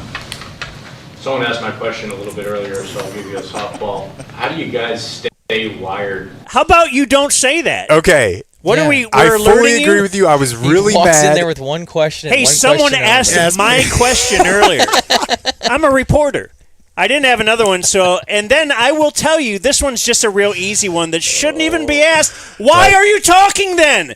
Do you just have to show Tad? Look, no, but I'm also telling Tad, look, I had one question. And, right. Fucking Kalashaw. I actually think that could have been a good question had he just not dressed it up as like, I don't know. I know it looks small. That's what I'm saying. I hate when people do that. Don't point out that I had a different question. They don't know that. I know. They weren't with you all day. You just are like, dude, this is such a grueling process. How do you guys like actually stay in it? Are you coffee guys? Like, are you just doing breathing? What do you do? Well, let's hear his question. Someone asked my question a little bit earlier, so I'll give you a softball. How do you guys stay wired as these drafts go on and the players become maybe a little less notable to the general public? How do you stay engaged How do you stay engaged? Like, I think personally, it's actually a bad question. I think there was a way that it could have been good, but because people are interested in like Dan Campbell's caffeine order. You know, like if Dan Campbell says like, "Oh, I have 1,800." Okay, if you get something like that, there's something there. Or get in and get out. Yeah. How do you stay engaged as each pick kind of goes on? It's what we do for a living, right? I mean, yeah, we get paid to be here at the draft. Like, I don't know, how did you stay engaged as we did like a 3-hour broadcast on Thursday night for the draft? And like 2.5 hours in, Jake's still watching it. Jake's still talking. I don't know, Jonah, you real fired up to be at Arlington Seguin in 2 nights, you know? Like, this is the job. Right. Jerry answers it, though. Cougars Since you asked us all the question, it's the old miner that's done it all of his life, broken down, bent over. He's been hitting that pick to hit that goal. Gotta love it. And he doesn't hit it one time, walks away, and a fresh guy walks up there, young guy, just bam, and there's the gold mine. the facts are that if you hit that thing enough, you get to do it. And so you just got to go back and do it and do it. And I've seen it happen. I've seen us pick great players in the fourth round. Murray, people like that. Jesus, your quarterback, and I've seen dude. us get some great free agents. Romo. We've had some great free agents. Romo. If we're grading the media, let's keep doing this. Hold on, can I just say that this is an odd press conference to be like, God, someone took my like. What awesome question did you? I haven't heard anything yet thus far that anyone had lined up where you're. Yeah, can we like, back God up damn, before I can't you pivot. Let me now turn the tables here, Jonah. What was the question you were going to ask? Were you camped out on what do you guys think of the draft? Like, I haven't heard anything. It is interesting that the Cowboys do it like this because like I told you, I'll start to listen to some other ones too. Most other teams will do I'm going to come out, I have my own statement. Yeah. Now I open it up to questions. Like after a game. But they leave this to, like they go, Calvin. So Calvin has to ask like the most generic, so what do you think of the draft? Literally. Like assess like, what you guys did today. Right. So that's what the team is supposed. I'm calling this. I'm going to say this, and now any questions about that and more. It's not like, hey, now you guys just ask us everything and we pretend. I don't know. It's very weird. Here's another one I labeled softball question. Don't remember what this is. Will, your staff have done a really good job on day 3. How much pride? Okay. Yeah. How about a question that Not proud at all. I think we kind of suck. But he's saying that they've obviously done a great job. I love Nick. You're a reporter. Yeah. Will, your staff have done a really good job on day 3. How much pride do y'all put in these day 3 guys in UDFAs, and specifically this year's process? How confident are you with them? Yeah, it's a big part of it. Yeah. Will McClay's not really. I don't put a lot of pride in that, and I'm not very confident, to tell you the truth. Kind of just throwing darts. Let's see. Oh, let me give you some real Jerry stuff. One, we're going to work in shoddy trying comedy at the end, and it's the worst thing you've ever heard. Jerry is talking about the offense and the fact that they drafted a lot of defense, right? And then you got the shoddy want more offense. And Brian's excellent. And that's got to have come from his very background, how he grew up. But he's excellent now. I hired him because of his dad. He'll sit up there and he can be as cold and as factual and as bright-lined about what's best for the whole team. And although obviously he's at the end of the day got to move that ball to have a job. All offense tomorrow, guys. Not. We got a guy who's doing not. He just watched Borat. He's doing not, He's boys. Doing not. He's doing not humor. Psych! Yeah, he did the shake hand. Yeah. Is he going, you got a little something on your shirt? Like, Zip. Walks in. What's up? I just heard this new bit. You guys are going to love this. Hey, Will, what's that? Okay, just talking about the fact that there's some behind-the-scenes back and forth that go on. Not everything is smooth behind the scenes. Real debate. We had a hell of a debate in there yesterday morning before the draft. Yesterday morning on something that was very material right there. And we were going at it, and I had to let up. I could see Will getting red. He's getting hot. He's getting hot. Do you ever try and stir it up on purpose, Jerry? Do you ever try and stir it up on purpose? Really? That's what I do. That's what I do, and you know it. Yeah, that's what I do. I love him so much, and I love that. On day 3, Steven turns into like we're in Montana gear. Like, listen, the first 3 rounds are suits, but Saturday's a vest day. Really? Oh yeah. Yeah. Okay, so why was the draft a success, Jerry? We have 5 first-round draft picks that we didn't have this time last year on defense. Quinton, Clark, I'm taking liberty, Gary, Downs, and Lawrence. So right there, we've added 5 first-round picks that weren't a part of the team this time last year. We've added 9 new players on defense this offseason between trades and free agencies. 9 new on defense. We've added 9 new defensive coaches out of 10 coaches on defense. We've added 9 new ones. We not only that, and Coach could speak to that if you want any of it, but we have changed the concept of what we're doing defensively. The total concept. Tell you what this does. I actually had Saad mention this on the One Star podcast. It does raise the bar a little bit from the second that Christian Parker was hired. We kind of thought any little improvement is going to, we'll laud this guy. So you know how they are? No, dude. They're like, we gave you the tools. Yeah. No, but dude, all of our draft was spent on the defense, and they're still shit? I thought you guys said this. I thought you could use Caleb Downs in all these ways. He was going to be great. We're giving up 30 points a game here. Listen, I said to you guys because I had to write this in the column, like you kind of look for what are people going to be critical of. They're going to say it's too complicated. Because also, if anything that's worth installing and being good at for a 3-4 year period, it wouldn't make sense if they're awesome at it and it's all in place week 1.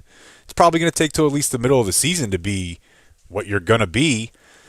They give up 35 in those at any point that first month. It's going to be, are we asking too much?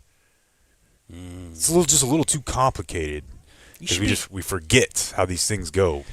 Jerry tries to say a word. One of the most glaring things in my mind, in our minds, that we didn't do on defense was communicate. Right when it's time to get people set up to be in their best position to make a play. That's what this guy was built to do and coached and grown up to do. You'd heard his background yesterday, coaching everywhere in it, generations of it. And then he's put it out there. So you need you a cerebral guy. Yeah, that's a tough one. I kind of steer past that exit when I see it. All right, this one is over a minute long, and this is concerning. Like, this is real talk now. Let's talk football, because this is your GM. This is the general manager of your football team. And it might be him talking about Christian Parker. I made my mind up that I was going to know more through this draft process than I knew when I was looking at our defense over the last couple of years, what we're trying to accomplish and how we were trying to coordinate it. And I made my mind up that through the interview process, as well as the process of talking about the players to play in this play, that I was going to get out of this draft process and where we are with this personnel right now, and I was going to know more, not necessarily feel better, but I was going to know more about what we're trying to do out there this year. Okay, and he was one of the better teachers for me and articulate guys of turning the light on for me of some of the things he wanted to do. So the first thing you got to do is peel that, well, we do it this way around here. You got to peel that out and sit there and work real hard to see where he's trying to go. He's very impressive like that. And if he can do it to this one, then he'll be a whiz doing it to those players and their minds and their execution out there. Seriously, it really gave me, now don't ask me to get on the board and recall. I can't do that for you. But if somebody will put it up there and then tell me again, I recognize it better than I did when we started, and he was a big part of that. Again, the title of that cut is Concerning Coming from a General Manager. Yeah. And I believe that I don't back off on that. It's an interesting thing to publicly be like, I'm a football general manager, and I'm using my coach interviews to learn the game of football. For the first time in a few years. Or does he think what's been wrong with the defense is he hasn't been keeping up with it? Yeah. Just get in there and, socks the jocks or whatever. So Shoddy jumps in. Real quick, does Christian Parker want to quit yet? Dude, they're between Shoddy and now having to teach Jerry. Dude, yeah, and it feels like he is community college brochured right now so hard, where they're just like, look, we got this guy. He's fucking cool. He's black. Just leave us alone. He's young. I've noticed another bingo for Shoddy. It is Shoddy is football guy. He knows lots of football, and he's going to use like football terms to prove that he's football guy. And he does that after Jerry just said what he just said. And what was really cool for me, honestly, I've been around a long time, to see. He does like That's to tell also you. a bingo. Been around a long time. Because no one's ever heard of me before last year, but I assure you. Don't you feel like? I assure you. I I've hear been Kyle. around. I hear Kyle Shanahan saying that all the time. Like, you might forgot. I've been around a while. Also, he's talking off mic at the beginning because no one was expecting him to talk, but he had to jump in. Very astute engineer observation. And what was really cool for me, honestly, to see these two gentlemen over here. There's not many owners that want to know what gap and a half means and stack and fall back and things like that. It was really cool how they jumped in and were curious and would ask questions, and I think it's awesome. Testament to them. Well, I'm the general manager. Well, yeah, you're both.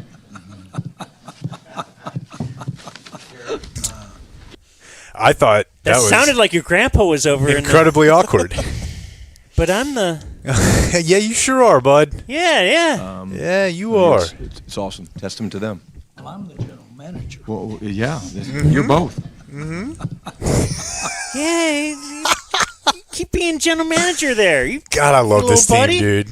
I love it. You're our little general manager, aren't you? I love everything. You're all about general it. managing. General manager. You look so managing. Okay, I got one more Shoddy smart guy bingo. Let's see. You know, the way you really teach anymore in phase two, when you get on the grass, is it's concept teaching. You're teaching guys how to, hey, you're the quarter hook dropper, or hey, you've got speed at 3, so you're the danger player that's got to overlap. And this MFer spent 2-3 months in defensive meetings and secondary meetings, and now all of a sudden he's going to come in talking like this. You know, I let me tell you something else too. He's threatened. You say, is there a lot of? Does Christian Parker want to quit yet? Christian Parker and to an extent Clayton Adams, but let's just stay with Parker because that's what we're talking about. That guy is the real fucking deal, right? He's a guy who is like end of roster grinding tape to try to get on as like a GA. And he at 34 has come through Vic Fangio's system, like one of the most old school, hardcore, like respected scheme guys in the NFL, right? And we're all here crowning this guy. You don't think Shoddy's like kind of on the side, like I'm also pretty cool. Don't forget. Like, been around a long here's time. The thing. Here's the thing. I know that Shoddy's got a level of confidence because he's an NFL head coach, but he also knows that he didn't do it the way that guy did. Right. And he knows, just like any time you're somebody's son or whatever, people are looking at you kind of sideways. And then they see the real guy walk through the door, and they're like, oh, okay. No, I was him. Yeah, I bet you were, I was him dude. like 20 years. Everybody's talking about me. Go look it up. Yeah. I mean, don't look it up. All right. Don't look it up. The Dumb Zone.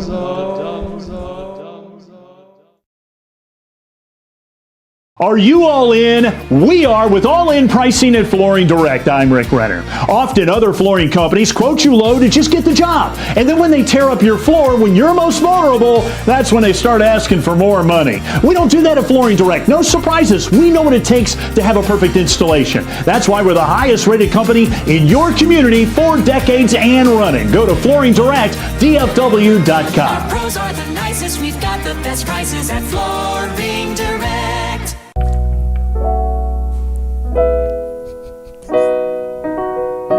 Quality Roofing, we've got drones. Boy, they do. And they're going to take those drones, fly them up top, and get a good look at that roof and inspect it. They will. I never knew that until you told me last week. The whole lead up. I was last week years old when you told me that Quality Roofing has drones. But yes, apparently the insurance companies recommend you get your roof inspected twice a year. I think that's a little ridiculous. Let's at least make it once, though. But And the do drone it- makes sense now, though, because you don't. I mean, if you're going to be going up there, what, once, twice a year? Yeah. You're going to need a drone for that. QualisGC.com. They're great. They're great with listeners of our show. We've had, tons of people just come up to us and tell us how awesome the experience was with Qualis. I don't have to have anybody to tell me how awesome my experience was. They put a new roof on my house. I wasn't sure if I needed one. I knew that we haven't had a new roof in over a decade. And they went up there, inspected it, and they're like, yeah, you got a lot of hail damage here, man. So we'll take care of it. They took care of everything. They dealt with the insurance company for us. I didn't have to do all the calls on that end, and all we paid is the deductible. So Qualis Roofing, go to QualisGC.com. Do they have a number? They do. The phone number is 817-500-9008, and all of those are interesting copy points. But there's one final one. That's where he was leading you guys in it. It doesn't matter. Qualis Roofing, we've got drones. Magnificent. We're going to throw a shot in us before we left. Awesome, let's do it. What do you think? Couldn't hurt. Glutathione is great. Let's do some shots. All right. Shots. Yeah. Glutathione shot. Take a shot. Yeah. So glutathione I recommend doing in the glute only because it's not as comfortable for the injection. The glute? Yes. The butt? Yes. We'll face my computer. Is this going to hurt? It's not going to be as comfortable. Glutathione is kept cold in the fridge, and I think it is a little spicy, just from personal experience. So you've had this? I have had this. Okay. Are you ready? I'm ready. Hear that bell just rang out there. All done. Do I have to pull it up now? Yes. Okay. Please. I believe in the future, but not today. Okay, you ready? Yeah. Ooh. I'm so detoxed. Do you have any questions for me? Quick one. Do you smoke cigarettes? No. Okay. Rachel, by the way, is in studio here, and during the break, did the worst thing she could ever do, which was tell us how, you know what, I should have jumped in on that Trident spot you guys did before, because I just had him out to, like, what are you doing? That's not great. everybody's That's the best endorsement ever. Most That's why people y'all are are not. the professionals. Most people are not pros. Yeah, this is the first time I've ever talked into a mic. I know that's not true. So tell us about Trident real quick. Why did they come out to your place? So Jeremy came. So of course I listened to the Dumb Zone, and I sent him a text message and said, "Hey, I bought a house, and I would like y'all to come and try to fix. I think it's off the tracks. There's an issue." And they came out and actually quoted out a new door, and it was a lot less expensive than I thought it was going to be. I was like, "Oh, okay, that's incredible." I ended up with a really beautiful door, and it's insulated. So the custom garage that I'm putting in will actually be protected.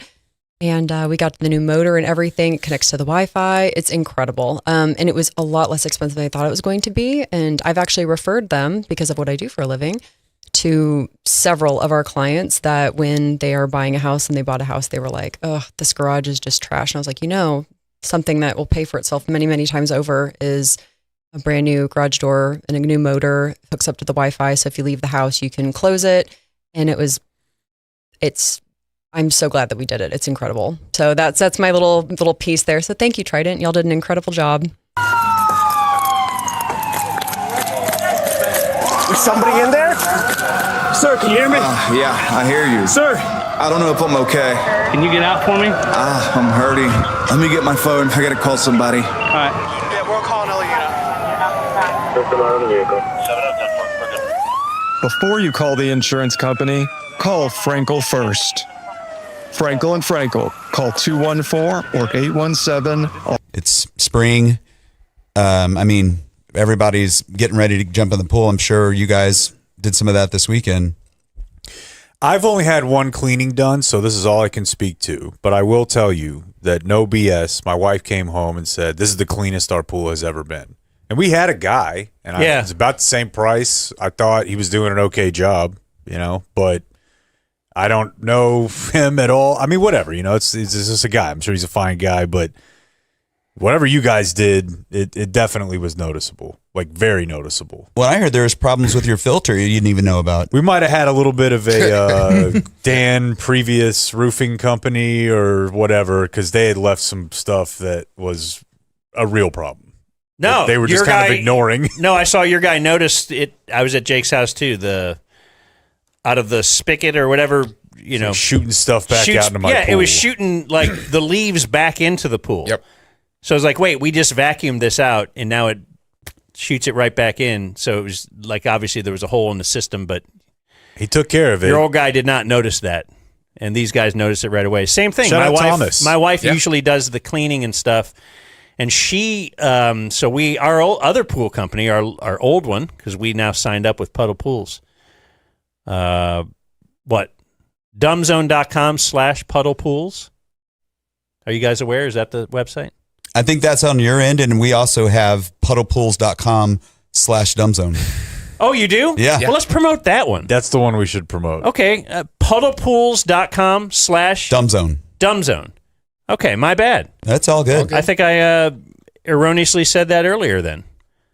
That's way better. puddlepools.com/dumbzone. But yeah, our old pool company would just kind of do the chemicals. And they'd be in, out real quick. These guys brush down the wall, scrub down the wall. They get all the leaves out. I mean, it's like Jake said. Yeah, it was it's nice. Perfect. Very and nice. these guys opened my pool. So we had the cover on. They helped take the cover off, fold it up and stuff. Just they did everything. It was great. Did they look a great hot? experience. Did they look hot too when they were doing it? Was it? After a few of times of me imploring them to take something else off, to take the shirt off. Yeah, no, they're great. Get a free estimate, right? Yeah, absolutely. Yeah, just click the link on your site or go to puddlepools.com/dumbzone, and even you'll either get me or Chris or one of our other partners in the area. And one of the great things is, if you contact us, we are known for hitting you back 5 to 10 minutes after you contact us. We want to make sure that you guys, there's the page. We just want to make sure that you're getting the best service, because Puddle says a clean pool is a healthy pool. Damn, but there's a picture of you. Yeah, look at that. I know. Yeah. Beautiful. But I mean, it is true. I mean, you don't want to worry about your pool being dirty. And then I don't know how many times I had a guy come out, and then my wife was like, did they clean this week? Yeah. They sent a picture at Puddle. Yeah. Hit you with that picture right afterward. You get a timestamp of when they showed up and what it looked like, and when they left and what it looks like. Communication's key, right? You never want to guess around it. You know what? Communication. Just doing a little John Gruden there. In the dumb zone, in the dumb zone, in the zone, in the dumb zone, in the dumb zone, in the zone, in the dumb zone, in the dumb zone, in the zone, in the dumb zone, in the dumb zone, in the zone, in the dumb zone, in the dumb zone, in the zone, in the dumb zone, in the dumb zone, in the zone, in the dumb zone, in the dumb zone, in the zone, in the dumb zone, in the dumb zone, in the zone, in the dumb zone, in the dumb zone, in the zone, in the dumb zone, in the dumb zone, in the zone, in the dumb zone, in the dumb zone, in the zone, in the dumb zone, in the dumb zone, in the zone, in the dumb zone, in the dumb zone, in the zone, in the dumb zone. The dumb zone. And I also am told that Chuck Graham, state senator, is here. Chuck, stand up. Chuck, let him see you. Oh, God love you. What am I talking about? I tell you what, you're making everybody else stand up, though, pal. Thank you very, very much. I tell you what, stand up for Chuck. Thank you, pal. You can tell I'm new. Good to see you, buddy. Thank you.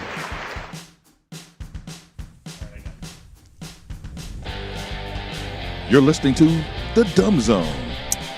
You know, Mother's Day is fast approaching. And I got something for my mom. I do not buy anything for my wife on Mother's Day. That's not my mom. Respect. Where does it end? Do you do that? Or do you have to get her something? Because you're all cucked. No. I follow Jake's Where's wife's it rule. in? I got to buy something for Mother Earth? What's Jake's wife's rule? What'd you say, Blake? You follow Jake's wife's what? If you've had their titties in your mouth, you got to buy them something. I didn't know that she had coined that. She was the first person I heard say it. Damn. So I think where we're headed is Boy, to tell you about the list of people I got to buy for. I'll this tell you. blanket by Lola. Oh yeah, Lola's Blankets is where I was trying to go here. That's what I got for my mom. Alex, check this damn blanket out. Tell me if you've ever felt anything that soft in your life, other than maybe TCU's defense in that national championship. Whoa! This is amazing. Whoa! Lola Blankets, and use the promo code DUMBZONE. You get 40% off select Lola Blankets with the promo code DUMBZONE. They'll ask you where you heard about them, and you'll say, kick. You'll say the dumb The zone. Dumb Yeah. Zone. Our new kick Real channel deal. with clavicular. Yeah, I bought one. Oh. Do you? I You have a yeah. Lola Look at that. blanket? I do. Nice. At you guys' behest. You bought it for yourself? Can I ask you No, I bought it for my assistant, I guess, if you will. You haven't had them in your mouth, have you? No. Okay, no. good. Can I just kind of issue a blanket statement here? Hell yeah. See what we did there? If you're here as a sit-in and you've used a product that we start talking about, feel free. Jump in. We need you. I guess Jump in. Yeah, we've had a couple of instances, haven't we? Oh, yeah. No, Where I have, people are like, I oh, have yeah. a community HVAC Trident garage Unwell. door. Shout out Unwell. I have an We did apartment. Unwell earlier. Yeah. I have an apartment complex, and I just signed up Puddle Pools to do all 20 of my. Have you guys heard of them? But they mention it later, yeah. Oh no, another emergency.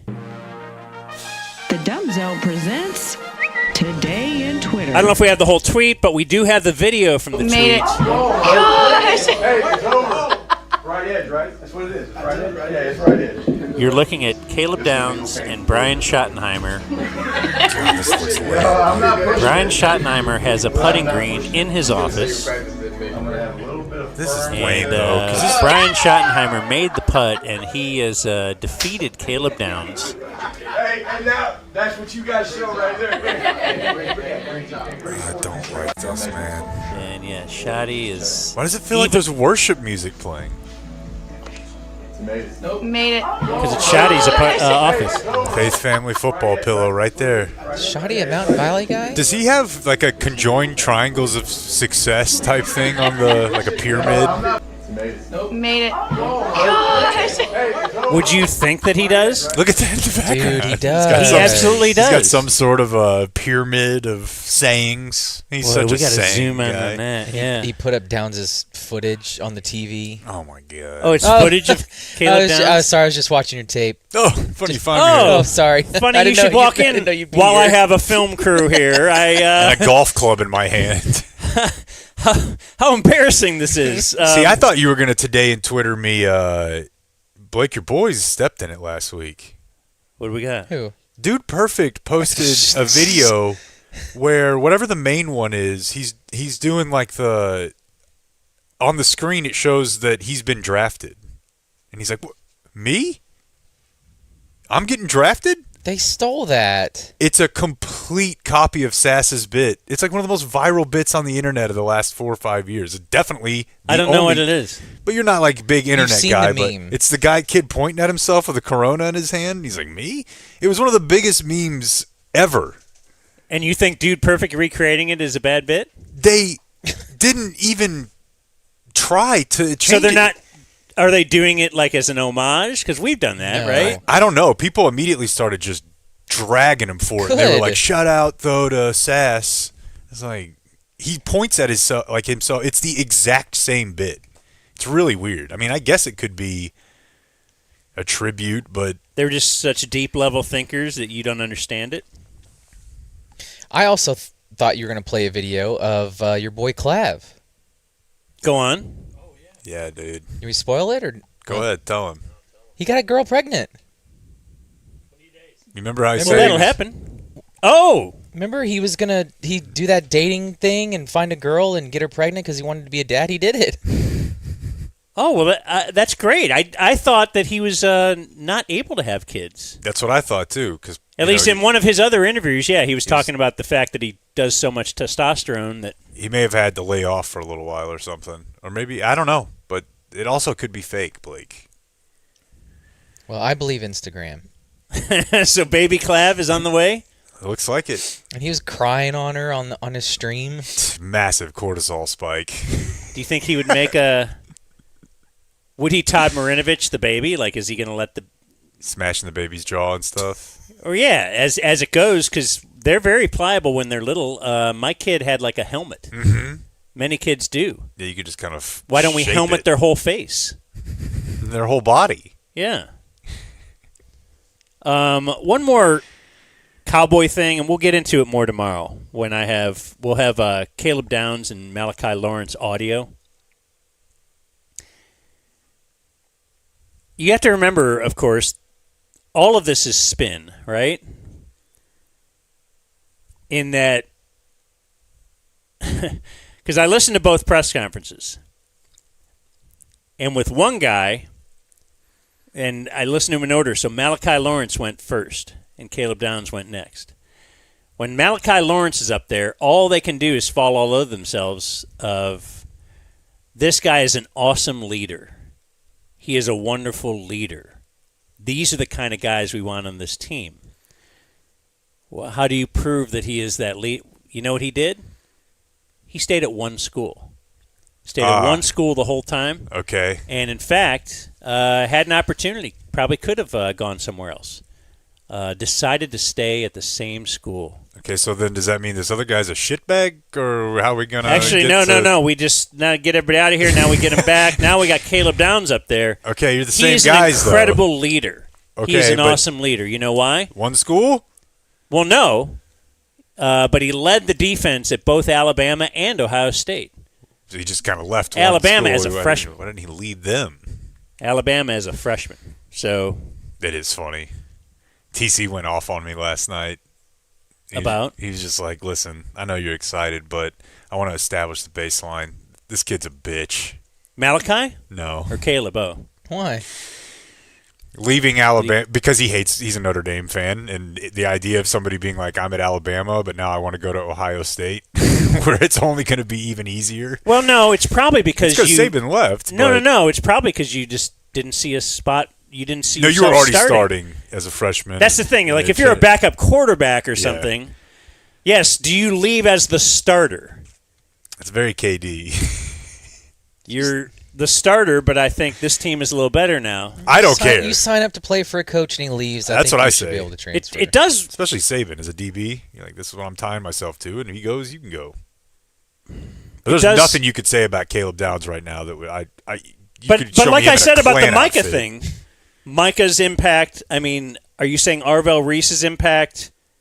Could that be making others around him better? Like, in fact, Caleb Downs, is he as good as you think he is? We don't know, but I do know that the NFL is headed in a direction that the way the Cowboys have been playing defense for the last 10 to 20 years is it's butt and it's dead. It's over. That's gone. And the fact are that the Cowboys like the last one to pick up on this? They're one of, if not the last ones. Yes, Okay, I mean, so you're going to this have a handful of teams that are, but this is a common theme though with the Dallas Cowboys. Yes, they play a very basic vanilla style of defense, and they don't spend a ton of resources to do it, which doesn't even make sense. Typically, if you're going to be like, okay, well, we're going to be an off team that's all about offense. We're going to hire offensive coaches. We're going to do. You wouldn't also have to spend all of your money in draft picks on offense. You know what I mean? Like somewhere that would pick it up. You got Jason Garrett. He's a guru. Well, then why do we have to draft an offensive lineman every year? But defense, it's like boring, and we're not putting shit into it. And in the span of a year, they did, which is part of having like a rational person in charge is they can change their mind very quickly. Yeah. Today's news brought to us by Harry's Razor. Oh, man, that'll help you get squared away for the week. No doubt. A nice head shave with a Harry's razor. You'll hit the road with that thing. That'll make it into the trip. Oh, for sure. Yeah, I might have to go buy another one so I can pack one and then have one just staying here ready. My home Harry's and my road Harry's. Harrys.com/dumbzone get you the plus trial set for just $10. So you'll get the razor, the 5-blade cartridge, some foaming shave gel, and a travel cover. That gets you kind of started there. For $10? How are they staying in business? Then you can just switch over from there. That's what I've done. That's what Dan's done. Start out by going to harrys.com/dumbzone, get the offer, and tell them that you heard about it on the Dan Bongino Show. Here's Jay with the Dumb Zone News. Is he back doing radio? Yeah. Really? Yeah, I read an interview the other day that was like, what Dan Bongino learned in the Secret Service that he can take back to the airwaves. What was his title? He was the head of the Secret Service. So he would have been in the mix this weekend, for sure. We had that story last week, just a quick follow-up, of the warehouse sex party. Yeah. The bust where broad daylight, we saw a bunch of people sitting down outside. Dan was mad he wasn't invited. Right. Well, he's going to be even more mad because now we've gotten some information regarding the promotion of this. And it was described by organizers as a scorching hot play party. Awesome. Yeah. Like a play date. Like a play date, yeah. The party was branded as a communion event. And it was middle of the day, too, right? Yeah, communion. I'm going to spell communion for you as it is spelled here. It is a communion event, CUMUNION, part of a series of sexually oriented parties across the country. So, again, I get so many spam texts from things that don't. Like, I thought my phone knew me. Mm-hmm. You know? Wouldn't this be a spam text for me? Yeah, you'd think. $35 got you in the door, but they did not get their sexually oriented business license. 35. How do you come up with that, too? That is odd. Let's see here. Where do I want to go? Oh man, this is a wild one from right in my home. This is always it's fun. The bus driver, a bus driver in GCISD, got arrested last week. Kitty porn. No. He shot his neighbor. Like right by the school too. I feel like if you're a bus driver, there's not a. It's like it was a neighbor dispute, but we got the email saying like we're shutting down the district. This guy's getting fired. There's like a 60-something-year-old guy who gets in a dispute with his neighbor and shoots him. And here's what I'm telling you: is that if this guy's a good bus driver, this shouldn't be disqualifying. I think that just kind of comes with the dinner of being a bus driver. Is you're going to get people who might, if you're like, I told you that tree, cut it down. Cut it down. Told him stop going that fast in the neighborhood. That's the type of guy I want driving my bus. Well, yeah, and you want to judge him by his bus driving ability. Yeah. Not his off the field, transgressions. I know we discussed they would give, it, they give Kobe a break. If you can still score 30 a game, we're going to keep you doing what you're doing. I know we've discussed it, but I was never a bus kid, and I feel like I missed out on that. Never lived full-time in a dorm either. Well, how did that occur? It occurred because... Don't they make freshmen live in a dorm? Because my first 2 years of college, I was at UTA, and it's a commuter school, Oh. So I was like... I lived in a house with buddies. Okay, you didn't get the full college experience. I spent 2 weeks there in the summer, but that's it. You think about deaths and people losing their homes and whatnot during storms, but this is one that I had not really thought about. Because if your roof gets all jammed up, you're calling Koalas. Do we have a Koala spot today? Every day we can have a Koala spot, but yeah. I got on my roof yesterday I don't belong up there. KoalasGC.com does, and they got drones they'll put up there for you. Which, again, is probably like, why do you need that? You're the guys who belong up there. I got up there yesterday and was like, I could really use a drone. Yeah. Although I don't know that would help. What were you doing? Kind of gutter cleaning, but from the top, there's just a bunch of that nasty stuff, that sticky stuff that gets on the house. You got to blow it and brush it off the house. Dude, you are going to have another plate in another limb. My neighbor came over and he was like, "I thought you were hurt." I was like, "I played a flag game today, bro." You got to slow down, man. We played- just don't want to lose you. That's the thing. You're kind of like Brandon. You know, I don't need you playing these games. Like we need Jake on the wall, especially now. I'm going on that 2-week trip. Ooh, yeah. By the way, as I'm on the 2-week trip, I will be broadcasting from the car the whole time. Yeah, we didn't let people know that earlier. I saw a sample of his car broadcasting this weekend. It's great. The video looks good? It looks good. It sounds great. Dan gets pulled over. We'll carry it live. Yeah, I'll try to get pulled over. Whatever we're doing, you got to do a honk for every 18-wheeler. No, but hail, obviously a problem. We got pounded last night, but WFA has a story on something you don't think about. There's, for example, an aviation museum over in Fort Worth, and it got its roof destroyed. Who goes that? You know, probably the same. Little kids. There's our technical director raising his Clayton's hand. like, I go season pass. But if you have a place like that and the roof gets jacked up, you can replace the roof, but all the stuff inside getting pelted by hail, you're screwed. It's like, you know, old artifacts and. What do you mean? It went through the roof? Yeah, like some of the roof came off, and a lot of their stuff just got destroyed. A Blue Angels F-18 Hornet that had just arrived with a fresh coat of paint. All hailed up? Yeah. Well, yeah. Qualis wouldn't let that happen. They can still use it for the next nurse flyover. It's true for the next pandemic.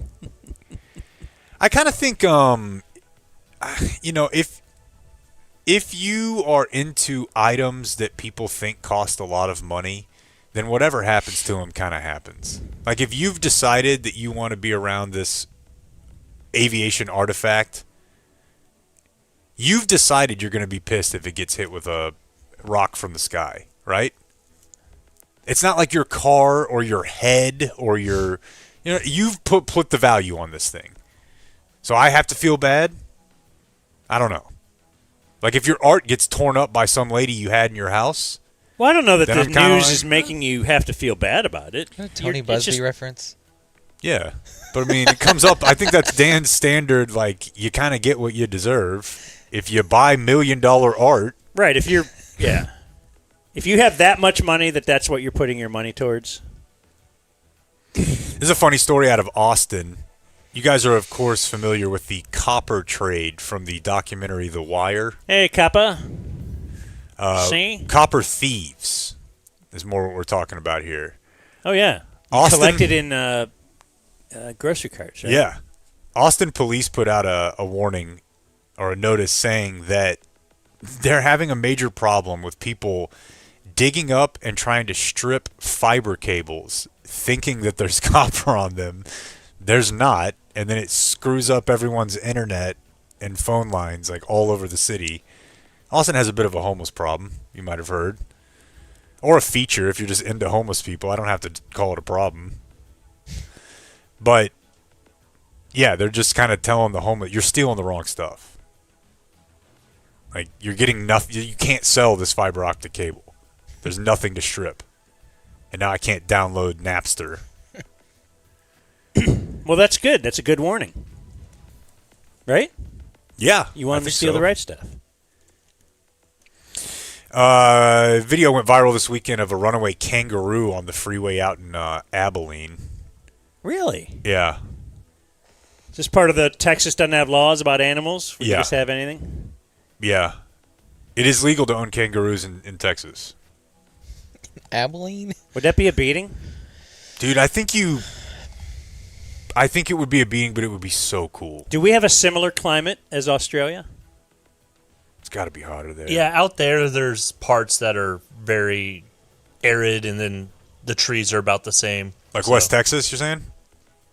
Yeah, when you get up yeah. towards the Cap Rock, it's very flat, low vegetation. Didn't you always hear that they would, like, F you up? I'm afraid of them. Yeah, there's that viral video of the be. one trying to attack the dog, and the guy just throws a right jab right at it. And I don't believe any of those. I grew up seeing cartoons with kangaroos with boxing gloves on. Is that a true thing? Yeah, they'll box or whatever. They'll bow up. If they kick you, they will kill you. Okay. No, bring it. They have little talons on the end of their they feet, have really. and they'll rip your shit up. We don't know a lot about the kangaroo. I feel like I know enough to be afraid of them. I feel like I hear two guys projecting based on fear. And they have that big chest. That's why they can kick each other in the chest. They have all that fur and protection. But they have little talons on their feet that will rip your skin. I'm not making this up.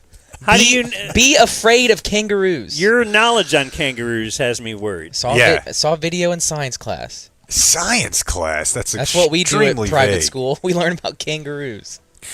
What they were doing at public school down in San Marcos was senior skip day, and it turned into a 2,000-person gathering at a park down there in San Marcos. Awesome. Tons of arrests, tons of fights. Was the sun god out there with them? Who was no. that guy? Fuck, this is going to drive me crazy. Dawn. No, Dawn was the fish camp. Frisbee Dan. Frisbee Dan and the Sun God were the two guys who would go to Sewell every day. And, man, I wish if I could ever introduce real Dan to Frisbee Dan. He was a guy who played Frisbee there for like 30 straight years. Real leathery. Never really seemed to age. In any case, senior skip day. Glad to see we're still doing this. Yeah. I saw a 2,000 flyer kids. for one in Dallas, and it looked like a flyer for Coachella. Yeah. Do you do flyers, though? Don't I you was want to just keep it on the... thinking You don't want a paper trail for your senior skip day. You got to promote, though. I know, but promote by word of mouth and then deny when you're confronted with it. Cop said we could see folks very flagrantly walking around with vapes or marijuana or alcohol. Not vapes. Yeah. Speaking of, this is quite the headline. A man in College Station accused of groping and chasing a vape shop employee. Chasing? That sounds funny. It does. When you picture a chase. She's coughing. So, yeah, he went into the store. And, you know, some of those places, it is kind of weird. I'll do the, vampire mode. I'm up at all hours of the night. Sometimes you might need a vape at 2 a.m. And the gas station's not open, but the vape shop is. And it's just like a lady in there. Really? Oh, yeah, it's 24 hours, dude. Why? I don't know. And you walk in there, and there's like trippy-ass psychedelic music playing. It's loud, and you're like, man, what the But she's in there by herself, you know? Middle of the night. And so... And then this guy goes into the store when she's alone, reaches over the counter, grabbed her private area. The P or the T? Is the T a private area? Or is it... Fair game. I don't think it's fair game. Because if I'm learning now that it's not. I don't think that's... I mean, like, if somebody gave your son a titty twister... Like, I'd rather grab the T. You would. You think most people would rather grab the P? No, I just wanted to make sure you would rather grab the T yourself. Depends on the... I'm a guy who likes There's to something you satisfy a woman, so... I kind of ask, and then I speak to it, and then I well, if you're famous, they let you do it. Read poems to it. We need that Arvell Reese drop.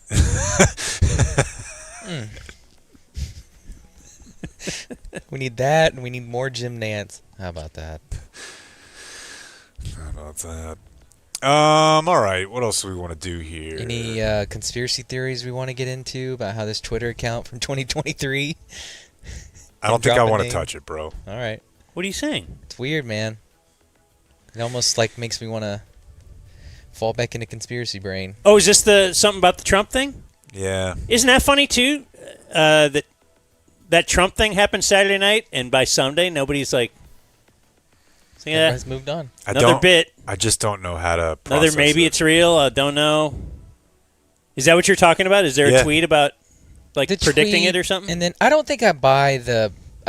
You didn't want to get into it. Well, it's not. I mean, let's go. Yeah. Tell me. The profile picture of a random art painting, if you do the exposure, whatever, it's like the Trump assassination photo. I think that's a bit of a stretch. But the Twitter account tweeting one tweet of the guy's name 3 years ago, that's crazy. It looks like possibly there was some level of manipulation like within Twitter. Okay. To where this image, like an image that very much looks like the Butler assassination attempt image, was posted before that happened. I don't know, man. I mean, I don't want to get into it. I just don't. Because I don't know what to say. It's insane that we're sitting here and we're like, somebody tried to kill the president on Saturday. And I'm like, oh, do we have any news stories? It's like not even a news story. Well, yeah, and just everybody gets pissed. Many and I don't want to people say I don't believe it because certainly a lot of people don't like the guy. It's believable someone would try to kill him. So, but he also think he's the type of guy who would fake his own shooting. Sorry, I just do. So.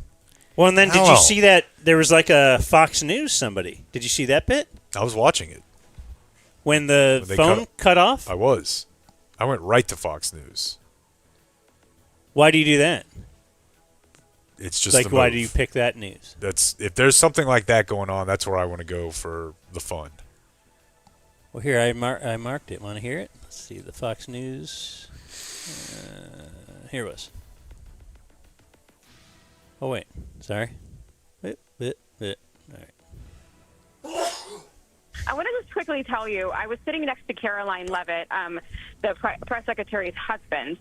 He was one of our guests. He was seated right next to me. And, right as the dinner was starting, the national anthem happened. And then he kind of leaned over and said, I watched you on TV. You do a great job. You need to be very safe. And he was very serious when he said that to me. And he kind of looked around the room and he said, there are some...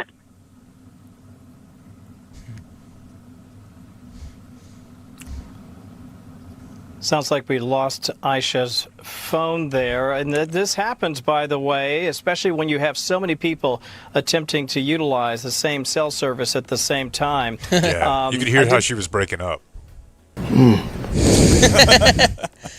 National anthem before the dinner? Oh, yeah, dude. Huh. That's a... I think the best thing to come out of that was there's just some random camera in the ballroom and everyone's scrambling around, right? And there's this one guy just sitting at the table just eating a salad like nothing's going on. Again, a very McDowell move. Oh, yeah. He's just like... It's the first person I thought of. Somebody sent it to me. It was like, Dan, it's just a guy eating a salad, no reaction. That's great. Obviously, putting the curb thing to RFK, bolting and leaving Cheryl Hines behind him. Oh, I didn't see that. That's good 8 to 10 feet. For real? Oh, yeah. Okay. The fact that... And why do you bolt out? I would say that's the most secure place to be is right in there. Don't know. Especially if it was way out at the perimeter or something, right? Some guy... Yeah. Like, tried to rush through, and they got him right away. And then... But, yes, I wouldn't run out. I would sit and eat a salad. Get into the table, if anything. The fact that Oz the Mentalist was doing a trick while it happened. Like, I can't handle all this. I can't handle too much. the Mad Lib. Well, plus it was at the White House Correspondents' Dinner, which Trump has never done before. Oh, but we're back now, though. We flipped the script. The media sucks him off now. Yeah, well, they let in certain... we flip. It's over. But then there's like a war, but then the Secretary of Defense is there, too. Yeah. Like, it just felt like... an open bar. All the folks were there. It just... it's all crazy. Damn, that felt good. Fucking Alki. There's your news. Why don't you have another drink? Ruin your life, dumbass. The Dumb Zone. Oh, you can't stop? I can tell. Like and subscribe. That was a good news. Oh, Viewer Mail Birthday is brought to us by... There's testosterone high today. Testosterone, whatever the it is. Testosterone. I left that out of my weekend check. I went out there and balled out. No subs yesterday, boys. No subs. Can't be stopped. Because of Game Day Men's Health. Because of peptides. I was out there with a bunch of younger dudes, and I'm like, oh, it sucks for you guys. You're not old enough yet to tap into the fountain of youth that I have. TRT and some peptides from Game Day Men's Health. And it's really not just for men. Like, women can get involved with peptides. They got stuff for your hair, for your skin, for weight loss, for focus, for sleep, for stress. anything that you would like to improve your body being able to do, these peptides can do it. So what are do it at game day. peptides? Proteins. Protein chains that improve the internal communications by providing clear instructions for things like injury recovery, sleep, leaner body mass, and signaling you are full. So stop eating, damn it. That's what the copy point says right there. I'm not kidding.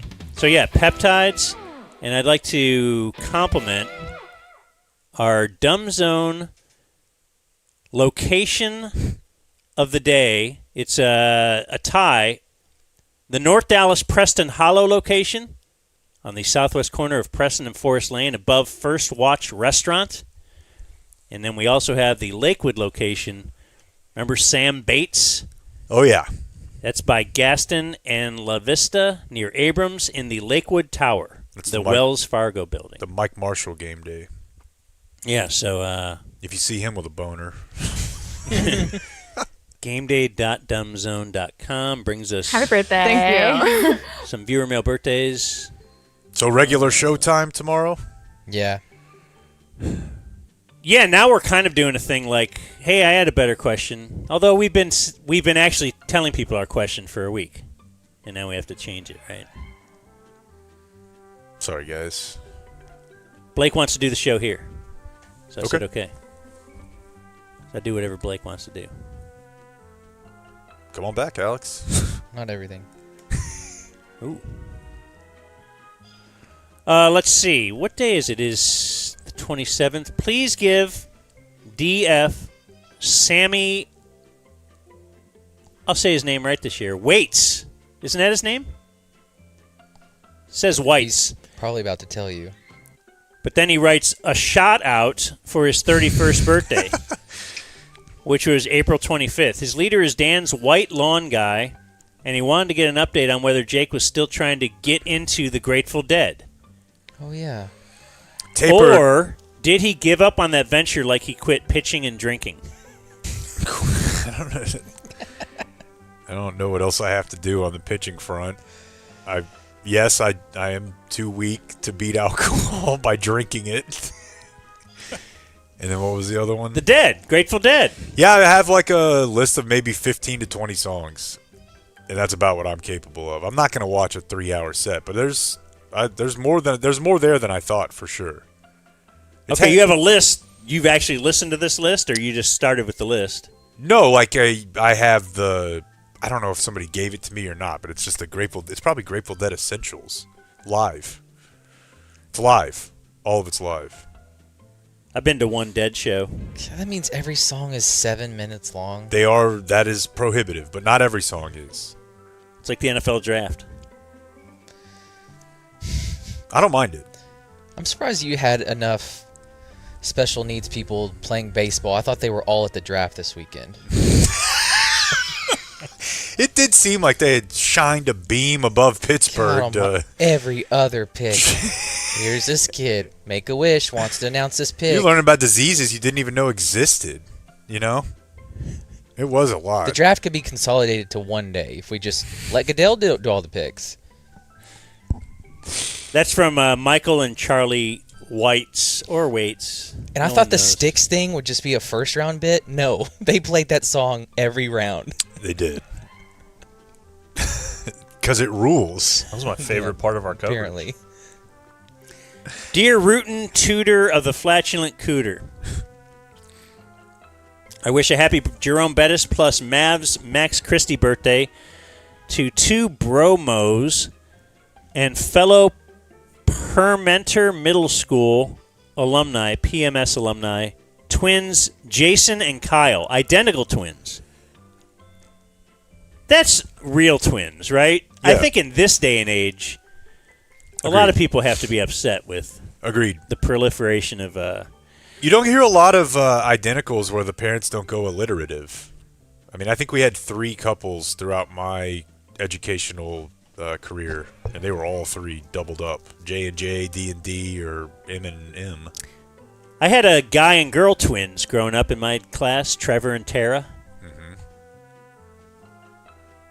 Were they using fertility drugs, or can the guy-girl thing kind of just happen? It can definitely just happen. Yeah, it's a genetic thing. Yeah. I knew some of those too. Twins runs in my family, so I have uncles that are twins and then cousins that are twins. Twins can run in a family. If I had a dollar for every time I've heard that. What, runs in my family or Twins run in my family. Yeah. Yeah. But there's something to it. I think twins is awesome. I don't know. I've always thought it'd be cool to have twins. You know what I mean? Would you think it'd be cool to have them or be one? I think it would have been cool to have them. And I don't think it would be cool to be one. So that means it kind of feels selfish as a parent. I wonder. I don't think I'd want to live with me. See, So in the case of I guess it's good because you're never going to be too far apart, like in things that could make you jealous, right? Like the two girls in my school, they were both hot. Now you could take your pick. People had preferences, but it wasn't like one of you is going to be super attractive and the other one is disgusting. Unless the other one is attached to you and you're Abby and she's Brittany, in which case, yeah. But you see what I'm saying? Like you're not going to be like, oh God, my sister's so much hotter than me, or my brother's so much more athletic than me. You're twins. Yeah, but you're going to notice the real, like, oh gosh, her nose, or my nose is bad. Probably every little thing. Yeah. How come my eye is bent like this and hers are perfect? Anyway, where are we? Oh, also the older brother Eric, who was born on the same day 4 years earlier. So 3 kids with the same birthday. Wow. That's right. Their leaders are John Daniels, Every Reason Why Hillary Lost, Joey McGuire High School Prep Rallies, and Life's Forever Carpenter in the Sky, Jesus. 3 anchor words for you. Okay. Potemkin? Don't know it. No, you hear that in politics sometimes. What is that, Clayton? Tome? No, what's the word? Caboodle. Kit. That's on there. Vim. Vigor. Watched John Wick 4 recently. It has to be in the GOAT conversation of this unrealistic movie trope.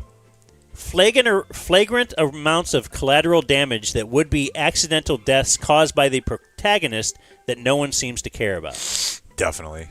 You got to have that in every movie. Never run on second and short. Never pee standing up. Longtime freeloader and Christmas subathon subscriber.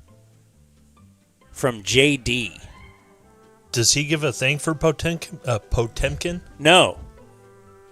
The only thing I'm seeing is something from a Russian Potemkin village. Yeah, it's a Russian. We're getting niche. We are, man. People are too much smart for us. I have one. People are too much smart for us. Heard it this morning about the correspondence dinner.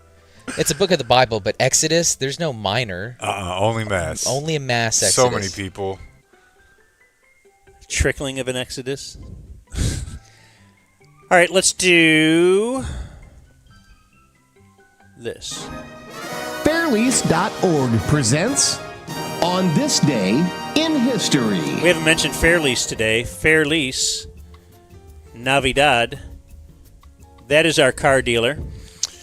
That is our car dealer, and they are affiliated and backed by the Credit Union of Texas. Simply put, that means financing is easier. There's no middleman. They don't have to call the bank. They are the bank. That effing guy in the middle. Middle ladies, too. Out of here. Well, anyways, fairlease.org. The phone number is 972-705-4815. Connor or Nick, they handle all the DZ leases out there. That goes for your personal stuff, but also commercial. If you got a vehicle you need to get taken care of for work, a mutt cut van or something, fairlease.org. Tell them the Dumb Zone sent you. In fact, they did tell us that. They're like, any vehicle you want, tell us the vehicle, we'll go out and find it. Box truck. So what if you said the mutt cut van? The mutt cut van. Put those guys to the test. Go for it. See if they'll get you the Oscar Mayer Wiener mobile or something. I don't know. Have fun with it. The Pope thing. Today is Monday, April 27th. On this day in 1973, A Royals rookie on a chilly 50-degree day in Detroit threw the Kansas City Royals' first no-hitter ever. Steve Busby. Wow. Incredible. Isn't it amazing? Yes. Just you look at some people, you're like they've never been able to do anything. Ryan Rua. Not only was he able to do, like, he threw a no-hitter. He threw 2 no-hitters in the big leagues. Steve Busby. And thanks to Game Day Men's Health, you can crush him right now. I wonder what Buzz is doing. Why'd they run Buzz? It was just a changing of the updating things, you know? Yeah. On this day in 1983, 83 is the day that Nolan Ryan became the all-time strikeout king. 3,509. He would go on to strike out 2,200 more in 10 more years. So it's kind of like, I was looking at his stats today, thinking of the Tom Brady bit. The 2 Hall of Fames. Yeah, Tom Brady, had his career ended 10 years prior, would have been in the Hall of Fame. And then that whole 10 years, that's a Hall of Fame resume too. Or LeBron kept playing for 10 years after that. What was the tweet from? Was it Bill Simmons? No. Somebody, it's like, God, it's, at least the reign of terror is over. Yeah, this fuckery's going to be over, and he's played for a decade longer than that. I think the other one is, well, go ahead. The other one's better. Yeah. No, you go ahead. I was just trying to participate. You're fine. On this day in 2015, Josh Hamilton traded to the Texas Rangers, back to the Rangers, from the Angels. Bulkheads? No, this is from the Angels. To back here. We brought home our Josh. I forgot about that era.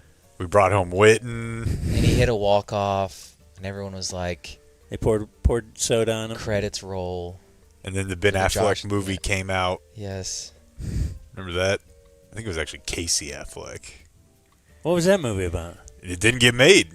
But when it was all going on, we heard, like, this is going to be We're going to do a Josh Hamilton movie? Like a giant movie. And Jake, on this day in 2017, today is the day we had a settlement for an undisclosed sum. The April 9th was the incident date, so I might need to update my Today in History. The incident date was a confrontation aboard a jetliner at Chicago's O'Hare Airport. Oh, my goodness. A man who once lost his medical license and went and got a bracelet on the World Series of Poker Tour for a couple years. He lost his license for writing pill mill scripts. The great David Dow. He was violently dragged off the flight after refusing to give up his seat. Blood. They kill me. Corner of his mouth. They kill me. Glasses. God, that was an awesome, awesome hot button topic for a while. I remember, to reference again, Junior was so pissed, and we were like, this guy's the fucking man. He's just sticking up for the little guy. He's going limp like an infant, like a toddler does or whatever. It's so good. The best thing, yeah. We can do this the easy way or the hard way. And he's like, all right. Yep. You gave me 2 choices. Now quit telling me, quit reiterating that. I've clearly chosen one way. The hard way for who? And then everything. Not you really the find hard out way about for him me. afterward, it's I'm just laying here. It's a great modern story. So April 27th, Dumb Zone history. We played the audio on Friday about how in 2020, ESPN's coverage of the NFL draft just centered around the bad situation some players had come from. T. Higgins' mom was a drug dealer, had drug addiction. Yetur Gross-Matos' brother died, struck by lightning. In 2023, the NFL said they're going to back away from the trauma porn coverage in the draft. They actually had to sit down and say, we have to stop doing that. Yeah, I remember that, like it being a conscious decision. Maybe we need to follow up on this a little bit tomorrow, but I have a couple marks of when like the Rossini thing came up on ESPN. Oh yeah, this weekend? Well, because like, you know, they'd get to the Patriots and you it's have like, to kinda, oh, Vrabel's not here. Why? That was funny too. I saw somebody reported Mike Vrabel's at therapy today with his family, but the Patriots are able to be in constant contact with him. I'm like, good. He's probably really, really growing and getting to the bottom of things. It's not performative. And then in 2020, it was the CD draft night, the 2 phones. Then they take Trayvon, Neville Gallimore, Tyler Biotish, Ben DiNucci. So that was fun. And then we had Lincoln Riley on. I forgot we had Lincoln Riley on. We drafted CD and Neville Gallimore. That was wild. That was before he became the TBOW. That bitch out west, Dan. The Nooch was an actual draft pick, huh? Because he was in an elevator with McCarthy in Frisco a couple weeks. There's no way that. he would have been picked by another team, right? Seems doubtful. Pittsburgh guy. All right, other birthdays. We have Corey Seager, 32. All right, we're coming around a little bit. Okay. Coming around a little bit. Frank Catalanato is 52. Keenan Allen is 34. Where's he now? Chargers last year. I knew he was back with San Diego, but... Yeah. Xavier Worthy is 23. Is he? Is he worthy? That's what I meant. Not is he 23, Frito. I watched a UT game with him standing 2 feet away from me. Much smaller than I would have thought.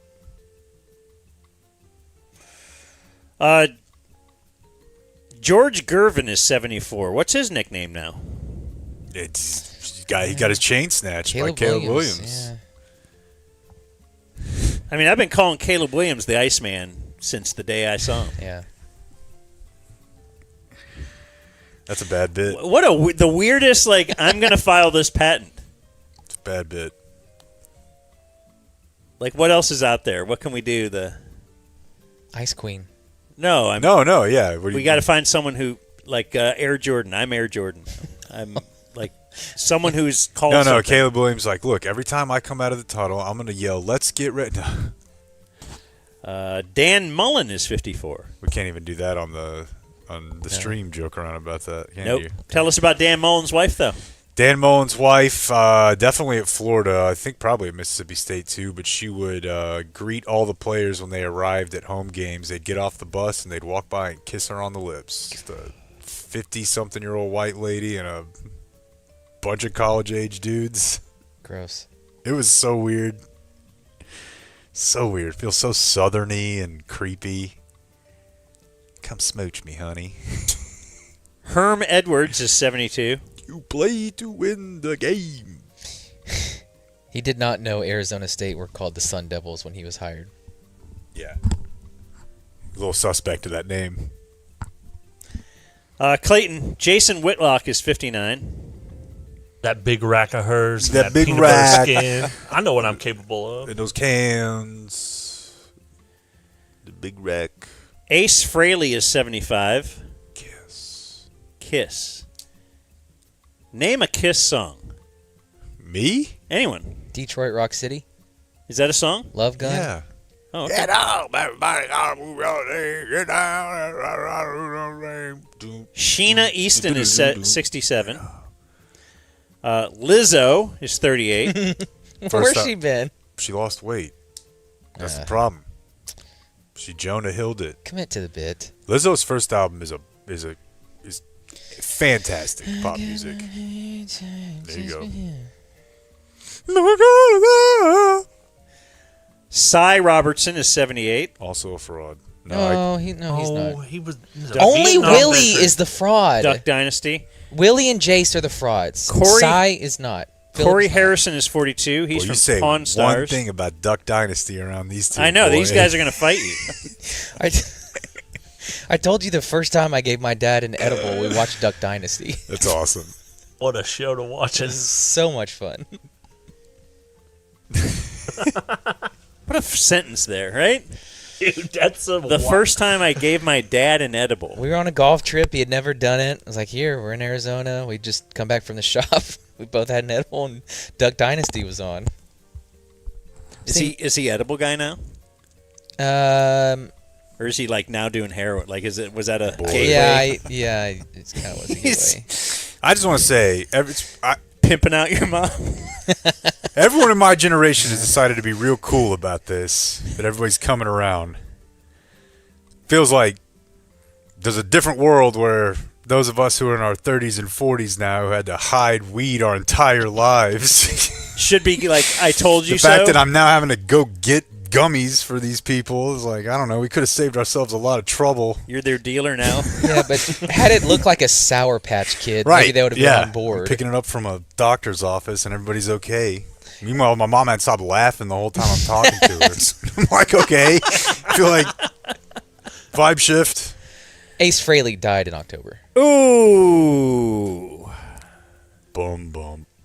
You must be monitoring the chat. Ty Walker reports in. Okay. If we're doing that, by the way, too, Sod says, not to bust our bubble, but we just want to, with Shoddy, we're going to keep a fair count, okay? Because there's enough lame to go around. The knot was Will McClay. Yeah. Okay. I thought it was Shoddy. I thought it was Shoddy. Shoddy seems like the type of guy who would 100% He would saying, absolutely throw that. Yes. That was McClay. Yeah. Damn, Sod. That ruins everything. I know. I swear to God, I searched this guy this morning. But there's enough. There's enough lame Shoddy to go around. We're going to call his game fairly. I want to talk about Chrissy Freud tomorrow. Putt. You know who that is? No. She got fired for her Diana Rossini stance. Oh, God. The USA Today lady? Yeah. She didn't get fired. She didn't even have a job. Well, I want to talk about that whole thing. Good. Tomorrow. Yeah. Put that at the top, please. Speaking of Sod, the media boys were not pleased with. Apparently, she's known. I want to talk about it tomorrow.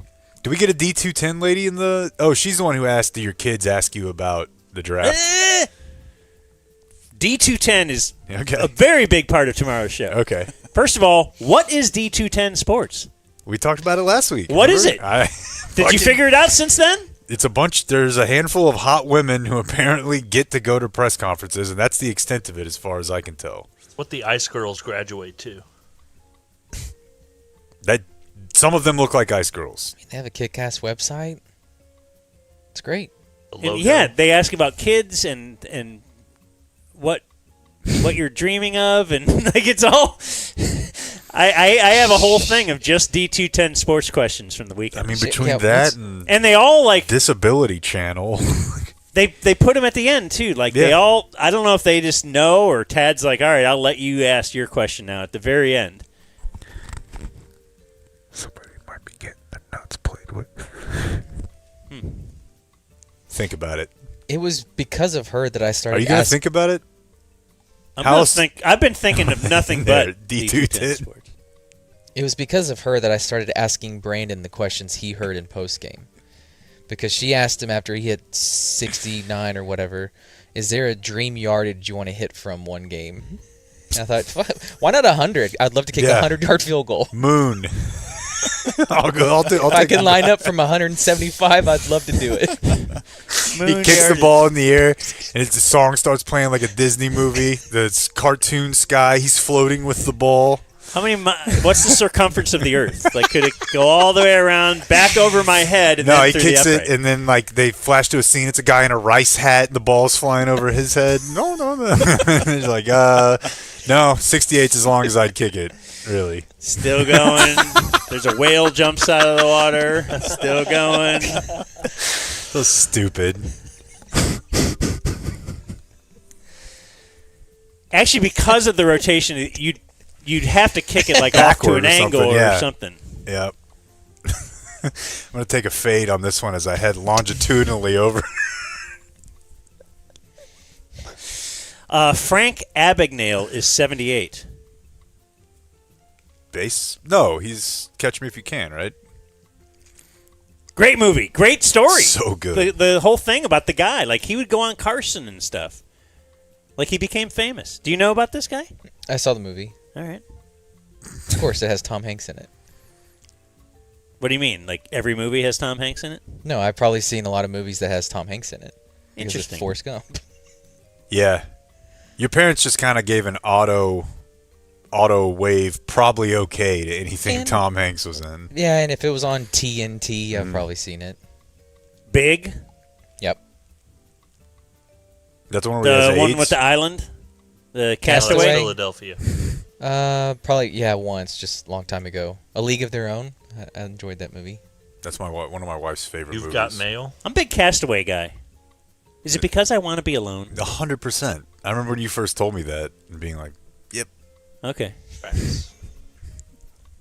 Good movie, though. Great movie. And Dumb Zone birthday today is Emily Rios. She's 37. She's Andrea on Breaking Bad. Born on this day, now dead, Ulysses S. Grant. Earl Anthony, a bowling great. I don't know how this came across my feed, but I found a fake documentary. It's like 20 minutes long. It's with Tim Robinson and the guy who plays Dexter. Yeah. Michael C. Hall. And they're in they're bowling greats. Like in the 80s or 90s, and then they fall off, but then it's a comeback. And there's a comeback bowling tour or something. It's like, how are they producing? What is this for? Who? Why? It just seems that a 20-minute bit with real famous people that we know, and it's pretty funny. And one of the guys from SNL is in there too. It's part of that Documentary Now thing. I don't know what that is. Documentary Now was it's a format that produced these sorts of things, kind of Portlandia-ish. Yeah, I think Fred Armisen was really into it, like behind it. A bunch of these sort of fake documentaries.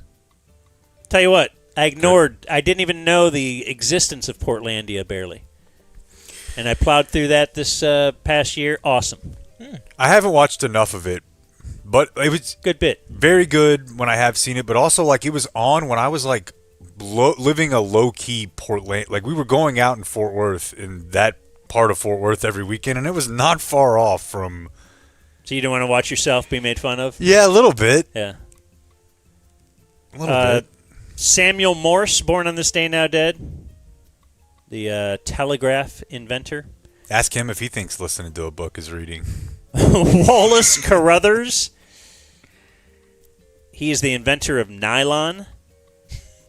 And Casey Kasem, the inventor of America's Top 40. Oh, one more. Leroy Jordan. One more story. Born on this day, now dead. A white Leroy. Pretty incredible. You want to listen to that Casey Kasem? Finally, black people have stolen something from our culture, right? See, when you come out of those up-tempo damn numbers, man, it's impossible to make those transitions, and then you got to go into somebody dying. You know, they do this to me all the time. I don't know what the hell they do it for, but damn it, if we can't come out of a slow record, I don't understand it. Is Don on the phone? Okay, I want a damn concerted effort to come out of a record that isn't a fucking up-tempo record every time I do a damn death dedication.